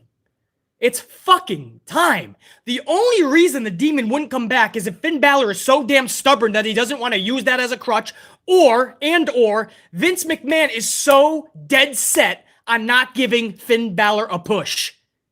In which case, either one, both would be wrong.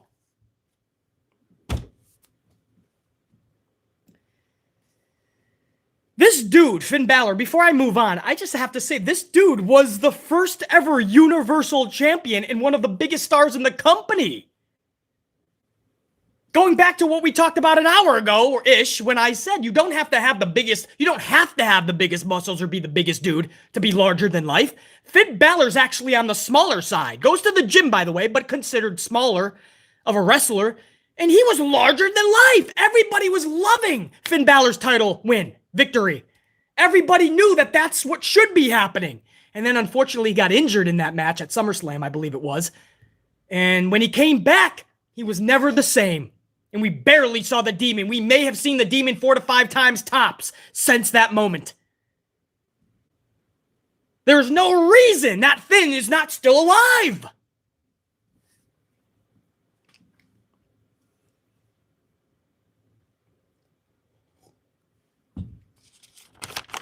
So yeah, that shit irritates me, guys.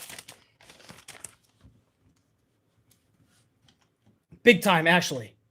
Because I remember that Universal Champ. First ever.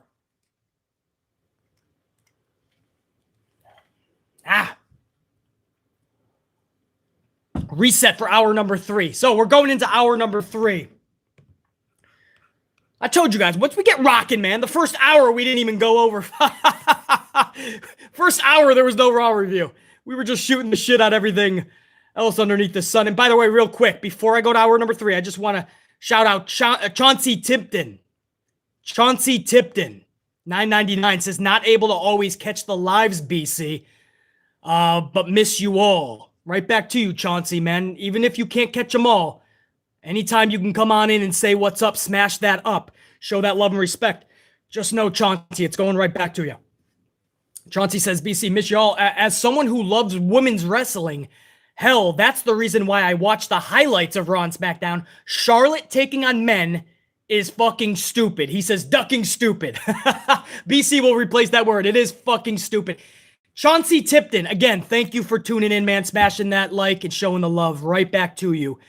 And you are absolutely correct. This is coming from somebody who loves women's wrestling, admittedly, Chauncey Tipton says, and will admit Charlotte leaving the division to take on men, it's nonsensical, stupid bullshit that could only come from the mouths of Mark Henry and Bubba Dudley. But Chauncey Tipton, thank you for realizing that.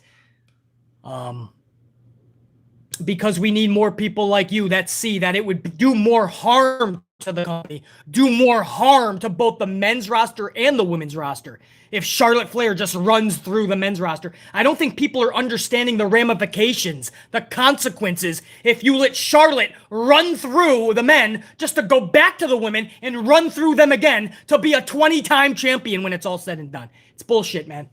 She's not China. She's not even Bianca Belair. And she's nowhere in the league of Sasha Banks. Again, that's not shade. That's just truth. So, Chauncey Tipton, appreciate that. Going into hour number 3. We begin with the Miz TV. Miz with special guest Austin Theory. I still call him Austin whenever I can. Austin informs Miz, however, that Mr. McMahon has made it clear that he is just Theory now. Okay? Theory tells the fans to just shut up in response to their what chants. I love that, man. I almost said MJF. MVP earlier in the night before the arm wrestling contest, he also said the same thing. The way he said it, too, is just like they had enough with it backstage. And it looks like these fans are actually pissing them off with the what chants now. So he says, MVP's just like, will you shut up? And then Austin Theory here goes, shut up. Like they're genuinely annoyed, man. I thought that was pretty funny. So Austin Theory tells Miz that he's going to take the U.S. title to new heights. And it made BC think about the exchange that Theory and John Cena had recently. I don't know if you guys heard about this or caught this, but Austin Theory had some jabs over to John Cena, basically talking about how he's going to be, maybe already is, a better U.S. champion than John Cena was. John Cena actually retaliated, and I would love to actually get the exact quote. Hold on one sec, man, because I want to do this fucking kind of justice.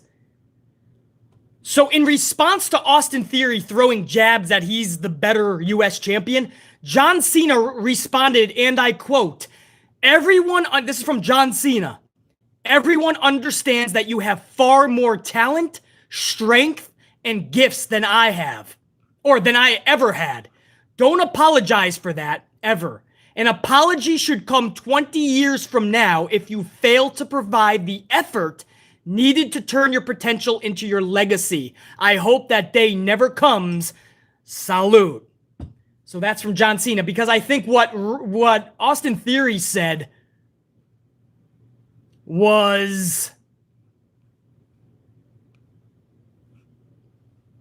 a birthday tweet from Austin Theory, who apologized to John Cena for being a better United States champion than he was. So that's why John Cena said, everyone understands that you have far more talent, strengths, and gifts than I ever had. But don't apologize for that, ever.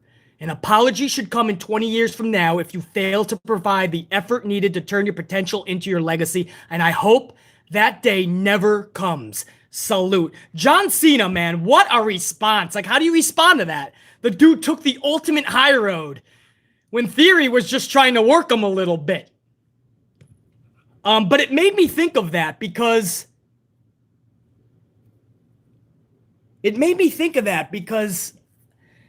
if Austin Theory is saying that he's going to be the best US champion ever and he's going to make the title the most prestigious it's ever been, at some point, wouldn't you have to have a John Cena Austin Theory match? Because if you guys want my opinion, in the past 20 fucking years of the US title, the most fun that it's been is probably been John Cena having those open challenges. Were there times where it was redundant, or is it times where I wish they would have gotten more creative? No doubt. But when it's somebody of the caliber of John Cena and he's having open challenges like that, there was a few weeks, several weeks, where the opponent was a pretty good surprise.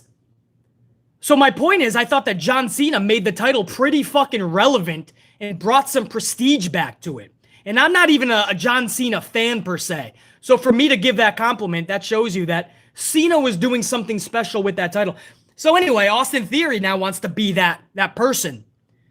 I just think that this little interaction that they had on social, I hope one day maybe that balloons into something. John Cena versus Austin Theory could be a match that a lot of people could get behind. Especially, I mean, I just know that the story would tell itself beautifully. And you have two dudes in there that could tell that fucking story beautifully. So anyway, man. Miz then says, people, and this is a quote, people shouldn't be able to demand US title matches. They need to earn them. Mustafa Ali then hits the ring. His, I guess you could say, long-awaited return. There was a lot of people that thought he would never come back. For those of you that don't know, Ali asked for his walking pay. He wanted out. He had enough. Didn't think he was being used properly. He wanted McMahon to let him out of that prison. McMahon said, no, you're going to suffer, kid. Just like he did to Brody Lee and Rusev and FTR for a little while, too. People that thought they deserved more and weren't being booked correctly, and they spoke out. Vince McMahon did not release them. He punished them. So Ali actually came the fuck back, bro. Now, this has to be several things. I think Ali is seeing some holes in AEW's game. I think Ali is starting to see a lot of talent go to AEW and not really be the star, at least not from the jump that Ali thought they would be. Murphy's hidden in House of Black, not even used, 30-second promos maybe on Dynamite. Fucking Keith Lee, most of the time you got to catch him over on Rampage if he's being used. There's a lot of just kind of, Tony Khan doesn't know how to book everybody properly because he has so many shiny toys. So I think that had something to do with it. You know, Vince McMahon probably called him. A lot of wrestlers say that Vince does this when you have a tantrum or you take your ball and go home, as Austin said, as Theory told Ali that he did last night. Vince will call you up after you've had some time to think about shit, and he'll say, Austin, Stone Cold Steve Austin once said this famously. He said, are you ready to come back to work now, kid? As if there was no beef at all. And Austin's like, what the fuck? You're not mad at me? You're not going to ask me if I'm still mad at you? Vince McMahon was just like, after months, are you ready to go back to work, kid? So maybe this was just one of those things, and Austin, or Ali was just like, fuck it. Fuck it.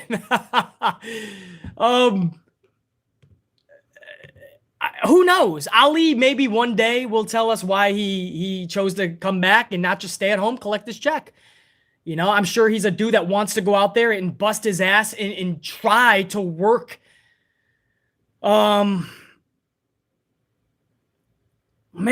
it out the best way that he can and hope that Vince McMahon sees his talent and sees some value in him. He just comes across as that type of guy.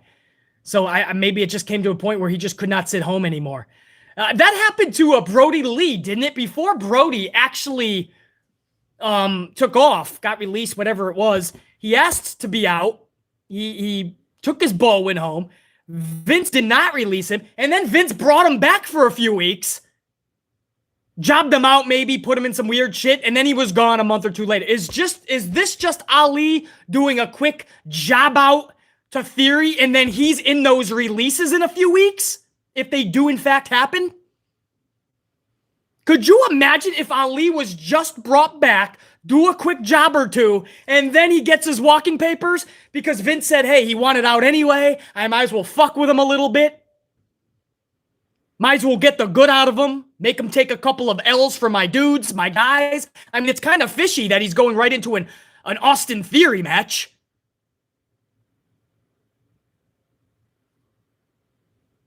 At least he beat The Miz last night. But, man, I don't know. BC's starting to think, like, could you imagine if this is all just to release this guy in a few weeks? But this is a big headline. Ali came back when a lot of people were like, wait, didn't this guy want out of that prison? Nobody goes back to prison voluntarily. Nobody gives themselves a fucking sentence. Yeah, JR9, Brody returned at the Clash 2019, teamed with Rowan to face Bryan Reigns at Hell in a Cell 2019. And then he was gone not that far after, right, JR9? So he came back at Clash of Champions 2019. By Hell in a Cell, he was having a match, and I think early 2020, he was gone. Maybe you guys can give an exact date. I don't know, but it didn't seem like he was brought back for any relevance other than to just be shown the door. But anyway, so Miz looks right at Ali. Miz looks right at Ali and says, hold on, let me get this right. Miz says, and this is a quote, Miz looking right at Ali. Miz says, "You still work here?" Theory then says, and I quote, "Aren't you the guy who took his ball and went home?" Miz says, "Oh, I get it. You're Mustafa Ali, Mustafa's brother or cousin, whatever he says." So he made a joke like Ezekiel and Elias. He said, maybe you're Mustafa Ali. Well, fuck, I'm sure everybody used to use that joke, Miz. But obviously that had to have been Ali approved. So, oh, he says younger brother. I think it was that. Mustafa's younger brother. Of course, that's a reference to the Lion King. You guys know that. They have a laugh at Ali's expense, and Ali retaliates. Ali says verbally, if I want to laugh, I'll just watch a Miz match. So that was pretty funny, man. Listen, if I want to laugh with you guys, I'll just watch a Miz match. Miz is like, you wouldn't fucking just go there, bitch. So I like that, man. I like the little exchange that they were having. And then this leads to a match made between Miz versus Ali. Ali collects a W over Miz with an insane... Man, it must have took him while he was gone all this time to think of this move. Because, guys, I don't even know if I'm going to be able to describe this move that Ali put on to Miz for the victory. But Ali collects the W over Miz with an insanely devastating move. A move so incredible that I had to rewatch it 6 fucking times to realize what I just witnessed, because I couldn't believe that Ali put this move on Miz. I could not fucking believe that this move... I don't know if anybody else can even do that. I don't know. But I had to watch it 6 fucking times, man. It was a fucking fruit roll-up. He intertwined those legs, and he was just like, I'm gonna hold you down now, bitch. And he fucking rolled up Miz. Man, it must have took all that time he was away to think of that fucking finish. Of course, I'm not blaming him. It's the agents. And it's Vince McMahon who makes the final call saying, just a roll-up. Just give him a roll-up. I'm sure Xavier Woods is pissed off right now that his finisher, the Backwoods, got compromised. Although, if you ask Brad Maddox, his Backwoods was compromised by Xavier Woods a long time ago. It was a joke. It was a joke, no? Well, fuck it. Anyway, no, I'm not done yet. Post-match, there was some extracurricular activity. Post-match, Ali is up at the rampway, top of the ramp, and Tommaso Ciampa attacks Ali from behind. Now, let me get another coffee going here. Because BC wants to talk about this, about Tommaso Ciampa. And in order to do that, I need a fresh coffee, fresh hot coffee. Land on Starbucks, come on. Halloween Havoc, man. Spin the wheel, make the deal. Land on Starbucks. I just had a Dunkin' Donuts. I don't want Folgers right now. Yeah, Starbucks. Yeah, all right. Get over there. All right, so.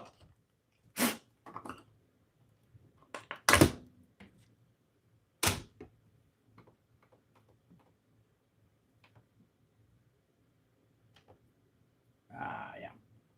All right. So, got Starbucks brewing, guys. Tommaso Ciampa attacks Ali. Now, commentary is literally just shouting out, "It's Ciampa! It's Ciampa!" And I'm like, oh, fuck. Wait a second. Number one, they're just totally forgetting that they had this guy face for the last several weeks. He's been a face in the backstage promo segments, the little, whatever, lumberjack matches, or when they have everybody around ringside. And Tommaso has always been playing the face guy. Out of nowhere, he's just a heel. No explanation. Just has a beef with Ali, who just returned. Okay, let's forget that fact, right? Let's not piss off Vince McMahon. Let's just forget that. Okay. Then they started screaming, "It's Ciampa! It's Ciampa!" And I'm like, did they just take away Tommaso's name? Is this another one of those dudes that's just gonna have one name like Theory? Mace just became face. And so many others that just, like, Pete Dunne loses his name. He's now just fucking Butch. And we've seen this over the years where everybody gets their name chopped down to one, right? Matt Riddle, when he got there, they cut out Matt and they just named him Riddle. It happens all the fucking time. And I'm like, not Tommaso. Please, not Tommaso, dude. They did it, guys. At least I believe that's what they did, because I didn't hear them say Tommaso Ciampa. I heard them several times yell, "Ciampa!" And it was annoying with the chomp, too. Like, chomp, chomp, chomp. I always call him Tommaso Ciampa. Even if it's more toward Ciampa, you don't have to fucking put the emphasis on Ciampa so much like he's a fucking shark. Like, is that going to be his character? Is he going to walk out with a fucking shark fin? Is his music going to be chomp, chomp, chomp, chomp, chomp, chomp, chomp? Because I wouldn't put it past Vince to make him a shark. It's Ciampa! Chomp, chomp, chomp, chomp. My Starbucks is done, by the way. But, so those are my concerns. Why is he just a heel out of nowhere attacking Ali? Okay, there's no explanation. We can maybe forget about that. My second concern at that point is, now you took away fucking Tommaso, and we're going to have to hear this annoying Ciampa. Ciampa. Fuck that shit, bro. Get some fucking light back up in here, man. Yes, all right. Light that bitch up.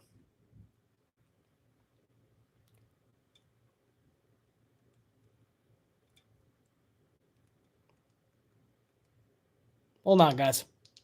Lighting issue. Here we go. Very good. Much better for the screen, man. I can see a lot better when it's fucking a couple notches dimmer on the lights, please. So there it goes, man. Tommaso is now Ciampa. Is this a big deal to you guys? Can you guys look past it?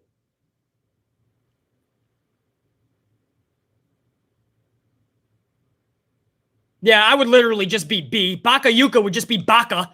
Mr. Block Ice 22, if you work for Vince, you're just going to be Mr. Carlos, you're going to be fucking Carl. You're not even going to be Carlos. Forget the Ray. Pile Driver, you're going to be Pile.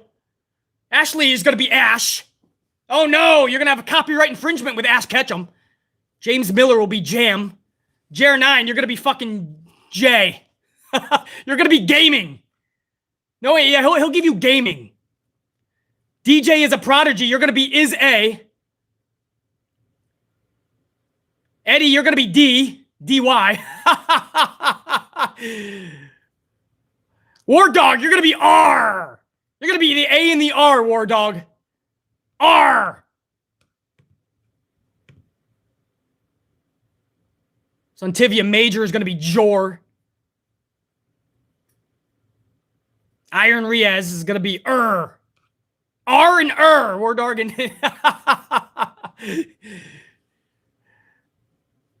Trev Reigns, you're going to be fired because Vince already has Roman Reigns. How dare you have that name? Too funny, man. Anyway. What did I ask you guys? I forgot. Oh, yeah. Do you guys even care about the Tommaso name change? Or is BC just making a big deal out of it? To me, it's Tommaso Ciampa. Man, he's just Tommaso, man. I don't know.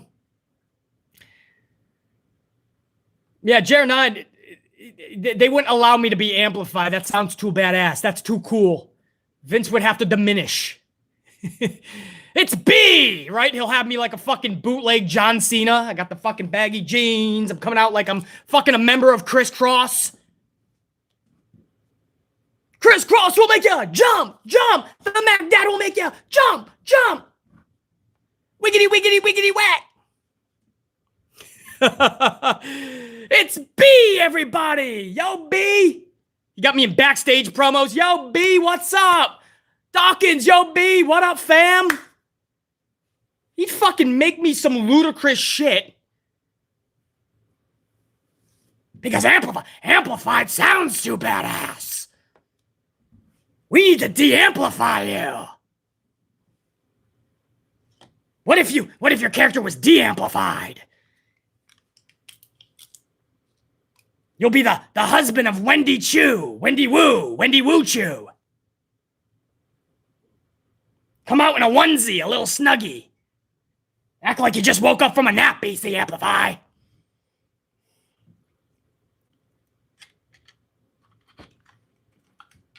My fucking theme music is snoring. Anyway, that's the Tommaso Ciampa shit. I'm going to move on because that's actually just frustrating if you ask me. It really is. If you guys are just coming in, man, we're about to reach the last half an hour of the show. We're getting there. But thank you, Aaron, as you guys come in, man. Thank you for smashing that up as we head toward 300 live likes, man. That helps the algorithm big time. So thank you, guys. Hold on, man. We'll get there. I got to make a new coffee, man. Priorities, everybody. We're going toward 2 hours anyway. Like an extra 2 minutes matters.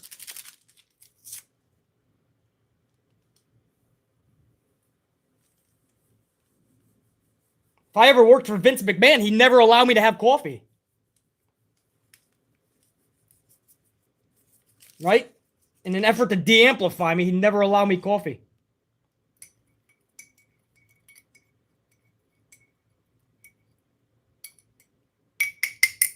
All right. Thank you, guys. Salute, man. Appreciate the patience. Am I even, I didn't even think of this, man. Oh, wow. Nice.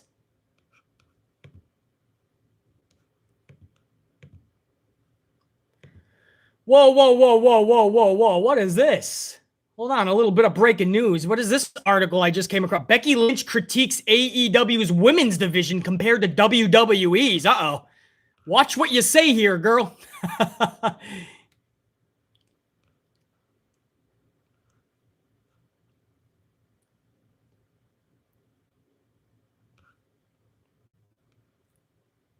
What is she saying about AEW? Competition is great. This is Becky Lynch on AEW. Okay, sounds like she's being good to AEW.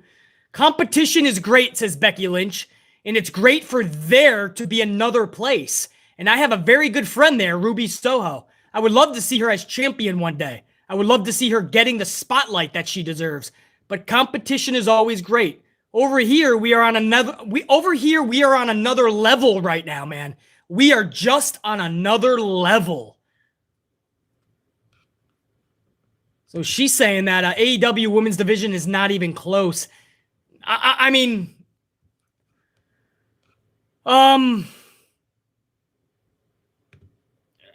she's not that wrong, man. They have some people there for sure. Toni Storm in there, Ruby Soho, Britt Baker coming into her own, Jade Cargill coming into her own.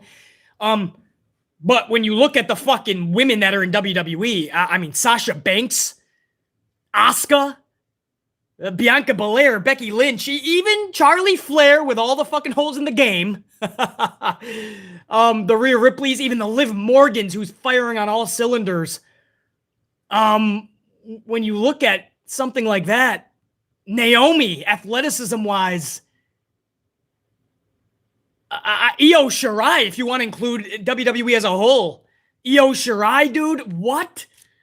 I mean, of course, WWE's women's division is just established times 10. They just don't book them properly. That's the biggest problem. So I wish that Becky had an asterisk there.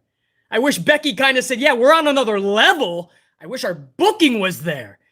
Tony Khan is not only is the women's roster not where it should be, Tony Khan does not know how to book women.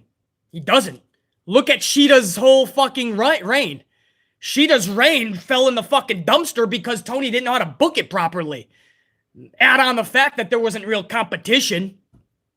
And then Britt Baker's whole reign was to lose it on a fucking Dynamite to Thunder Rosa with no plan. Thunder Rosa ever since has been in backstage or 30-second promos. That's where you're going to find Thunder Rosa.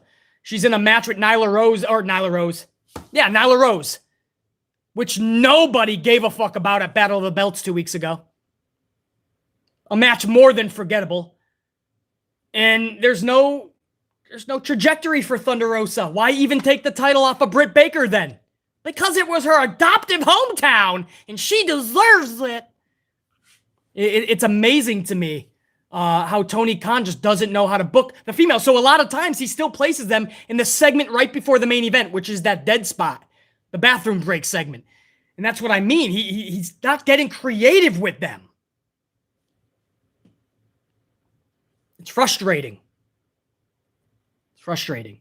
He has times, glimpses where, it looks like it's going great. Little things like Sheeta and Serena Deeb. I love that feud. Wasn't even for a title. It was just a good feud. You know, the matches that he allowed, like the lights out matches between Rose and Baker, okay. And then when those matches are done, it's like there's nothing, he has nothing afterwards. He sits them in the fucking back or in 30-second promos for like a month afterwards. Weird, bro. Britt Baker should still be champion today. That's just booking 101. You can disagree. That's cool. Everybody's got their own philosophy. As a critic that knows his shit, I said it from day one because I knew this was going to happen. And the ratings tell us that BC was correct. It's not just my words. Anyway, Becky Lynch is not totally wrong there, guys. Just had to run through that. That just caught my... Just ran by BC, so I had to...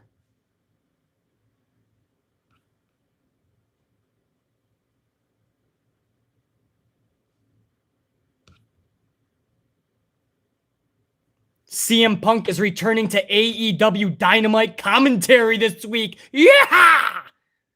Whoa! Well, that show just got 1,000,000 times better. Awesome shit.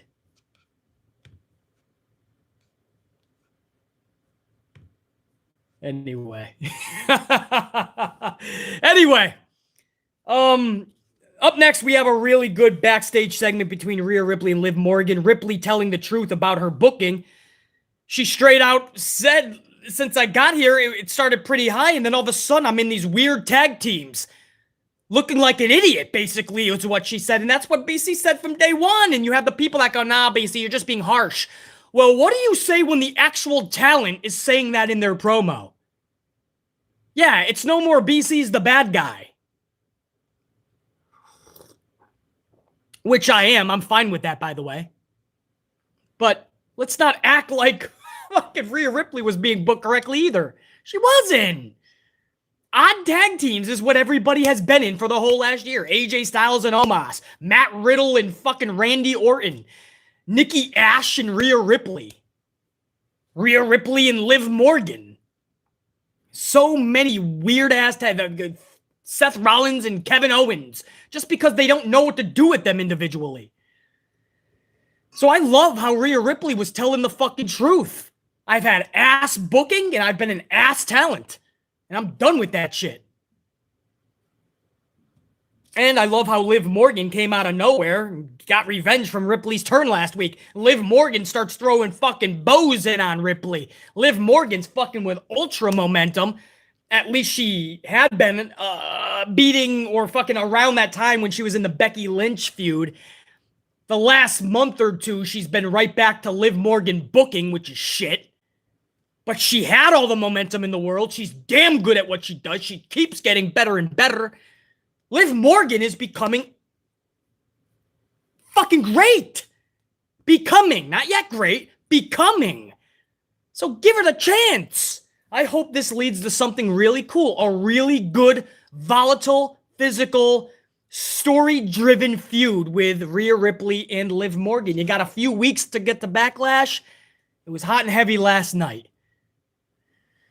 You don't have to have a title on the line to have a good feud. Asuka and Becky are going to need to have that mentality, and the same type of psyche has to be here with Rhea Ripley and Liv Morgan. But even though that was a little backstage segment, I wanted to talk about that. Main event was an 8-man schmaz. Cody, Ezekiel, and RK Bro versus Rollins, Owens, and the Usos. It was an 8-man schmaz. There's nothing more BC needs to tell you. One sequence after another, one move after another, everyone setting up their spots. It's a schmaz match. You guys know exactly. If you've seen one schmaz, you've seen them all. A lot of people said, it was fun though, at least. Okay, I'll give you that. You know, you got a lot of good talent in there, man. I always like to see Ezekiel Elias show what he's got. I love seeing Cody Rhodes in the ring. Randy Orton is one of the best wrestlers in the world. So fluent and flawless in his movements. Love that shit, man. And on the flip side, you have some of the best wrestlers. My favorite tag team in the world, aside from the Briscoe brothers, is the Usos, so I love seeing them in action. Owens and Rollins are great. So, of course, people are going to say this is a fun match, but it's still a schmaz that if you've seen one, you've seen a million. I didn't need to wait 3 hours to see this in my main event. I didn't. And I also didn't need a 20 minutes at the start of the show to set this match up. And the only thing, let's be honest, the only thing that anyone is going to remember from this match is Matt Riddle's nuts coming out of his shorts. That's right, you heard me correctly. Matt Riddle's nuts coming out of his shorts is the only thing that anybody was truly talking about after that fucking match. And that was following a top rope suplex from Seth Rollins. Rollins had him top rope, big suplex. And you see the camera... luckily, it's pointing the other way. And Matt Riddle quickly fucking tries to pull his left side of his shorts completely over his junk. So I'm guessing the entire fucking UPS package came out at that point. Because, I mean, he quickly put the whole thing over that shit. So, I mean, that's the only thing people... Well, you guys are fucking laughing, but it's true. That really happened, man. You can go back and watch it yourself. Go back and check that shit out. Or not. And don't worry, you don't see anything, guys. I would never tell you to check that out. But I'm saying it was a funny moment because that's the quickest I've seen Matt Riddle do anything. Is try to cover his FedEx. Yeah, a lot of you guys are saying what? Wait, what? Really? Yeah, that was a true thing, man. Go back and watch. It was toward the end of the match. I'll give you the exact spot. Seth Rollins has Riddle up for a suplex. It's at the top rope. He suplexes Matt Riddle, and you quickly see Riddle. The camera's on the other side of Riddle, so you don't see the FedEx package. Don't worry, but he fucking quickly pulls his shorts back down over his junk. It's a true thing, man. I wouldn't make that shit up. Got better stories to tell than that. It was funny though, man. Yeah. What are you guys saying? Inverted DDT play? What is it? Was it inverted? Well, it's a suplex nonetheless. You'll see them. They'll be up at the top rope. Yeah, JR9's probably got better advice. Don't look it up. Just trust BC when I say that happened, and that's what a lot of people were talking about instead of the match. So the funny part for BC was just seeing how fast Riddle tried to correct the wardrobe malfunction. It was pretty fucking funny, bro. Aside from that, Jey Uso catches an RKO and is defeated. The Usos were sent to Raw to eat another L. Now, I don't see how any one of us is okay with your tag team champions being sent to another brand and just eating constant L's just because it's Randy Appreciation Night. No, bro. You can't do that shit. So it's not just because I'm biased and I love the Usos, they're my favorite tag team. No. It's because you just shouldn't book champions like that, bro. You can't book them like that, RK, bro.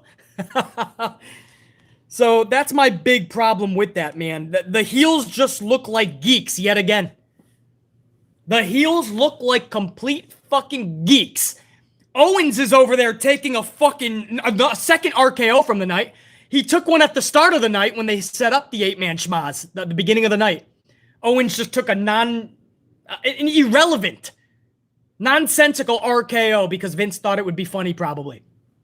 Make everyone see the faces, put smiles on people's faces. And then at the end of the night, Owens, who was not even involved in the finish, it's not even like he ate the L, he just gets RKO'd at the end of the night. And again, the Usos are just taking a fucking L. Seth Rollins is nowhere to be found after any of it.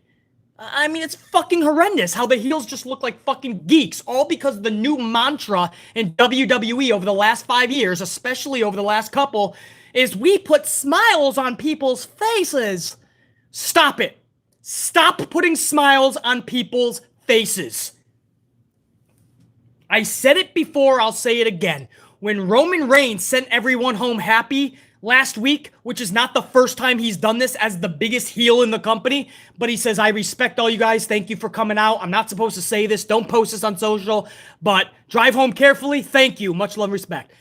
No, Roman should not be saying that fucking shit. Jennifer Pierce said it best. I'll say it again. What he should have said was, the match is over. Now get the fuck out. You ain't got to go home, but you got to get the hell out of here. Get the fuck out of here. That's what Roman, without the swears, obviously. That's what you have. The heel needs to be the heel, and it's okay for a heel to close a show. Heels should be closing the show 50% of the fucking time. You know what the new mantra in WWE is, especially at house shows, live events? Send everyone home with a smile. Send them happy. No. Your favorite television show, if you watch The Walking Dead or Breaking Bad or shows like that, The Sopranos, right? A lot of the episodes don't always end with your favorite character standing tall with a smile. Some of your favorite characters, they end up fucking getting offed.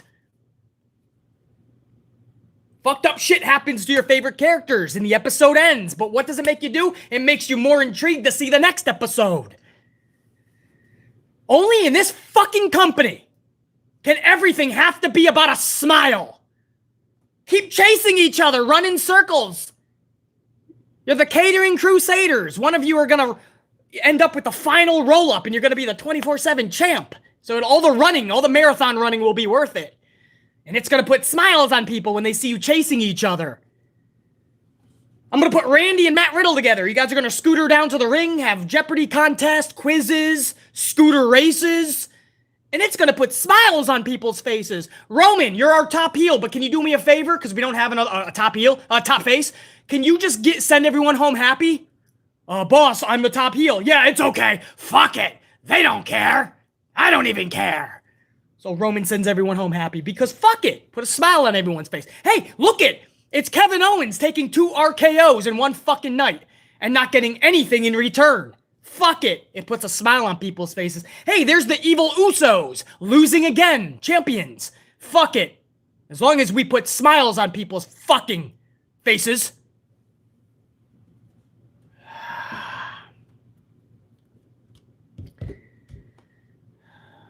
We need the return of the villain in pro wrestling on these shows. It needs to be people that you believe. Roman was that guy, but he keeps coming out of character. And there's fans, I use that loosely, that are okay with it. They back it up. Oh, relax, everybody. It's 2022. There is no more kayfabe. He's just trying to put smiles on people's faces. It's hilarious. People have a problem with this. That's the paragraphs you'll read from the defenders. Well, you know what's not hilarious? How low the ratings have gotten. You know what's not hilarious? How many arenas do not sell out? How many live events there are no longer because they couldn't even fill out half of the arena. That's not funny.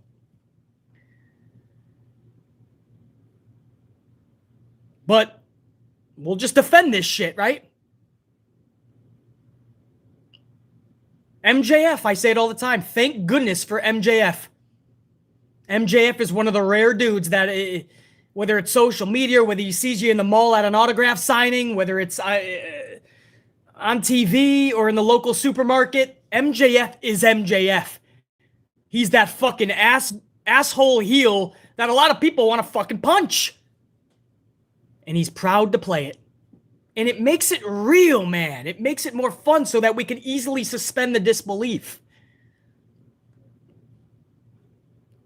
But unfortunately, aside from MJF and maybe Bray Wyatt, who stays in character more than anyone else, aside from MJF and Bray Wyatt, I don't know if there's anybody else that does such.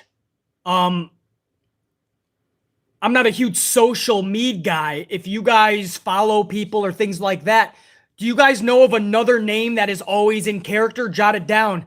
I'm on a delay, but I would love to see a few names if you guys know of anybody else that deserves respect and props for staying in character. Because I don't know of anybody but MJF and Bray Wyatt, but I'm not a big social kind of guy.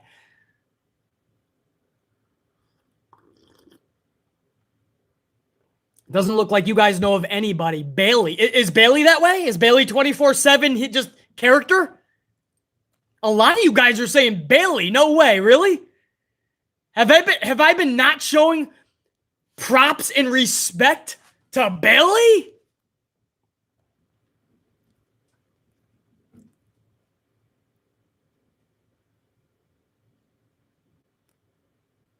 Japan's much different, man. I wish we had some of those values. Iron Riaz, you're bringing up names there that, they got a different set of values today. No doubt. Rosemary, Matt Taven. Just seeing Bailey. So, yeah, there's nobody else really then, man. A couple names you guys threw out there, but nobody really. Isn't that sad? Nobody uses social to just be in character. Sad, man. Yeah, that's what I mean. Roman is usually really good at this shit. There's just been a couple times where Vince had him go out there and just fucking do stupid shit. I'm loving Roman Reigns' work. I'm the one who's saying Roman should not drop that title for even longer. People don't like to hear that. But I'm loving what Roman Reigns has been doing as a heel. Which makes this more befuddling that they would have him go out there at live events, a couple of them, not all the time, but already a couple, which means this is a trend already, man. There's going to be a third time at some point, and a fourth, a fifth, and so on. James Miller, Iron Sheik, no doubt, bro. Yeah, so you guys get my point, though. You guys get my point. I just spent a couple of minutes waiting for some other names, and you guys basically are seeing what I am trying to preach here. There's not enough. And it's downright fucking sad that this is what we're doing, man. The Usos as champions, not even on the Raw brand. They come over just to eat a fucking L and look like clowns. Kevin Owens eats a second RKO, and he's not even involved in the fucking finish, so it was not needed. All the heels just look like complete fucking buffoons. And why? So everyone can laugh and clap for RK Bro. It's stupid, and you guys know that. Again, I always judge my critiques on what is it doing for the future? What is it doing for the talent, the shows, the company, and for us, the fans? If my conclusion for everything is nothing, in fact, it's more of a detriment than a help, then guess what? It ain't going to be a good critique, and that's why you can watch that 8-man schmaz and think it was good. You can think it was fun. But it produced no results that benefited anybody or any entity.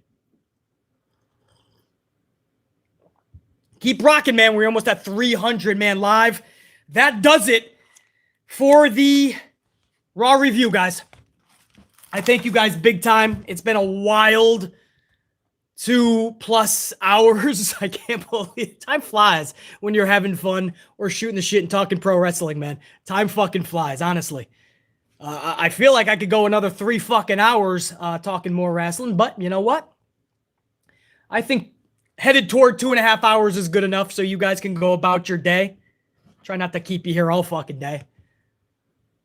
Hold on, man.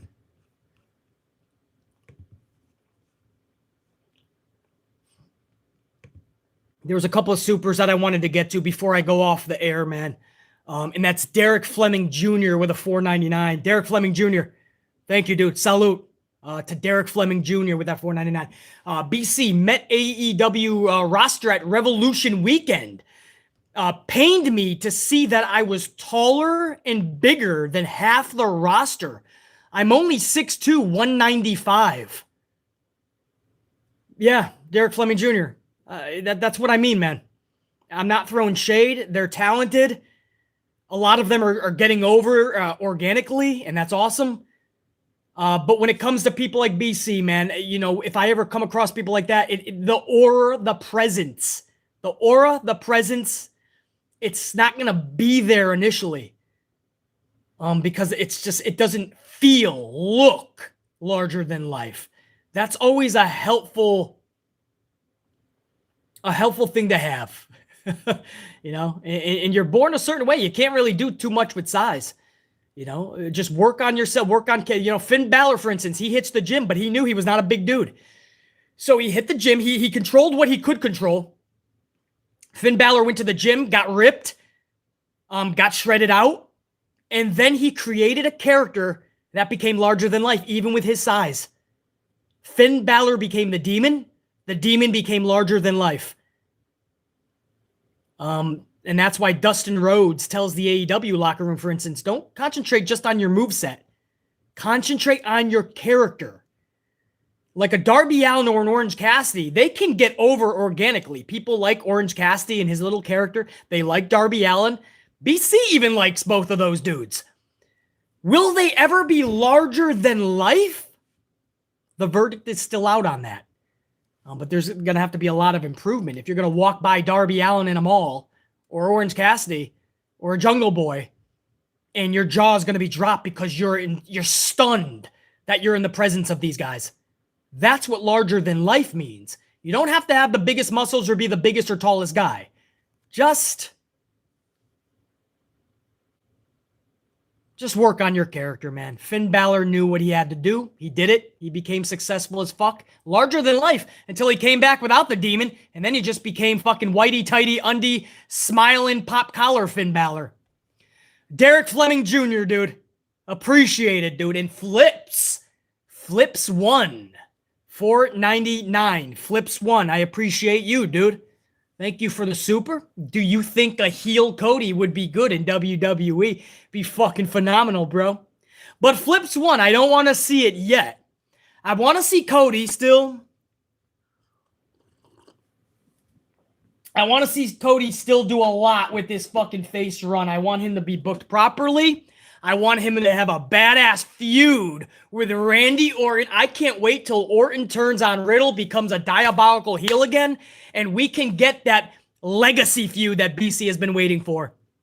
Teacher versus student. Teacher Randy Orton, student Cody. Cody travels the world. Cody perfects his craft. Cody becomes the main event guy. Student comes back to teach teacher a lesson. The story is sitting in everybody's lap. I can't wait for Cody Rhodes and Randy Orton. And there's just a lot that Cody needs to do. I want to see Cody win the title as a face eventually. So I want to see Cody as a heel in WWE, but I don't want to see that for a couple of years, bro. Years. But Flips won. Really good question, dude. But I'm going to go with face for now.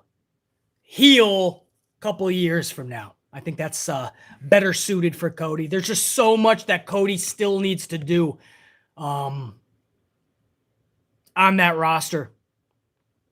And again, it's sitting in your lap, the story, so you wouldn't have to do too much. I mean, it'd be very hard-pressed for Vince McMahon to fuck this up.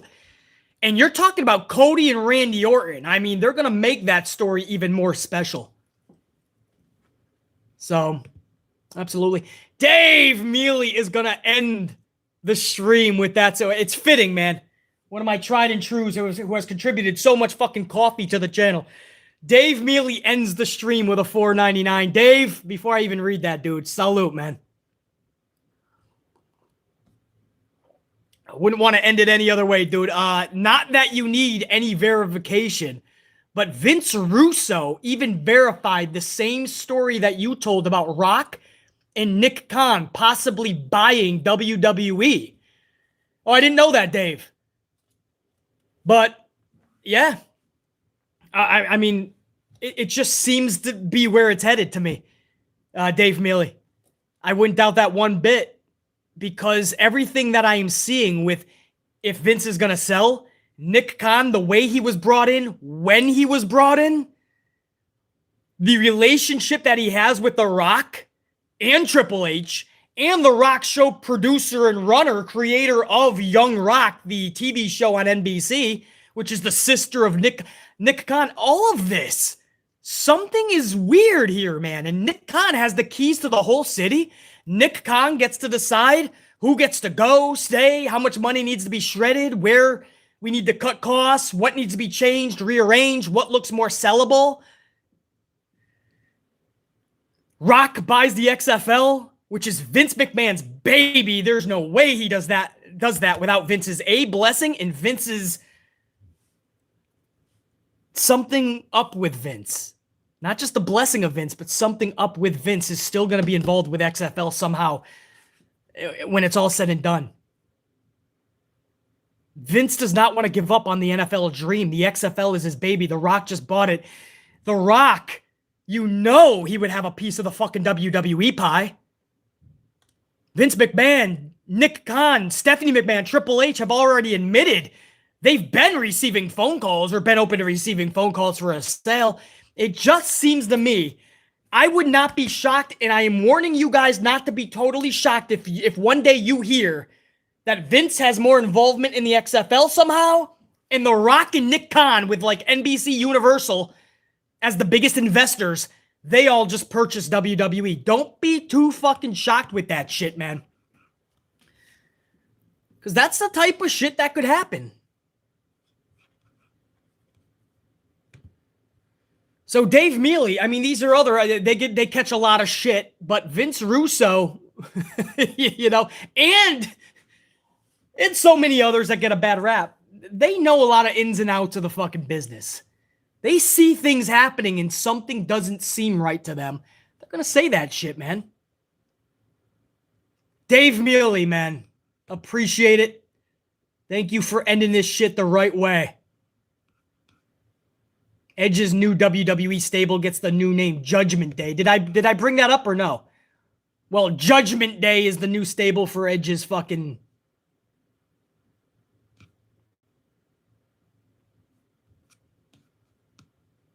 new feud. New segment. No, segment. What am I saying? New stable. Hold on, I have to check one more thing here.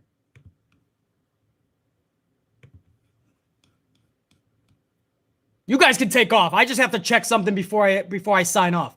You guys are good to go, man. Much love to all you guys. Check you.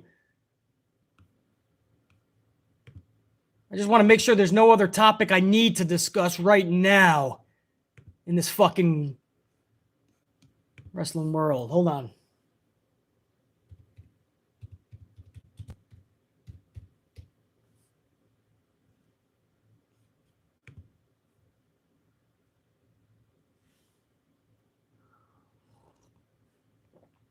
No, that looks it, man. I think I got everything. I think in 2.5 hours, we covered everything, man. I really think I got everything, man.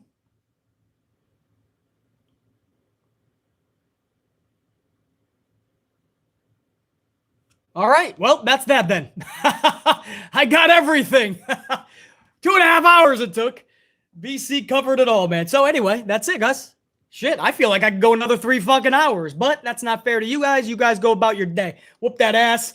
I don't have anything for another fucking hour, so what I'm going to do is I'm going to go down the fucking block at a new Starbucks. I'm going to let the local baristas make me a nice latte, and then I'm going to get a jump start on all the shit that I need to do. So check you guys, man. Man, still a couple hundred of you still live, man. Just hearing me fucking ramble. You guys are the fucking best. Thank you, guys. Check you. Extreme fucking delay right now, so I'm not going to go through the fucking roll call. But as a whole unit, we'll check you.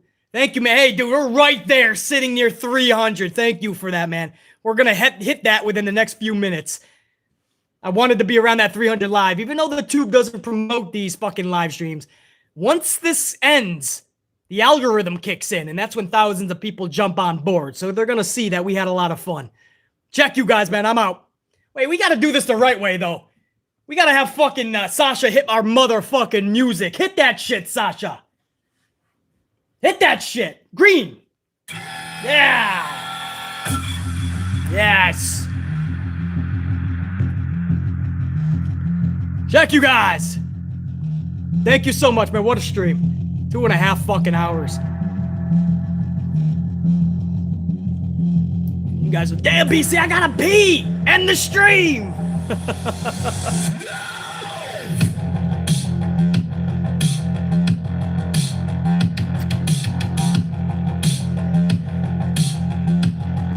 Thank you guys. Out.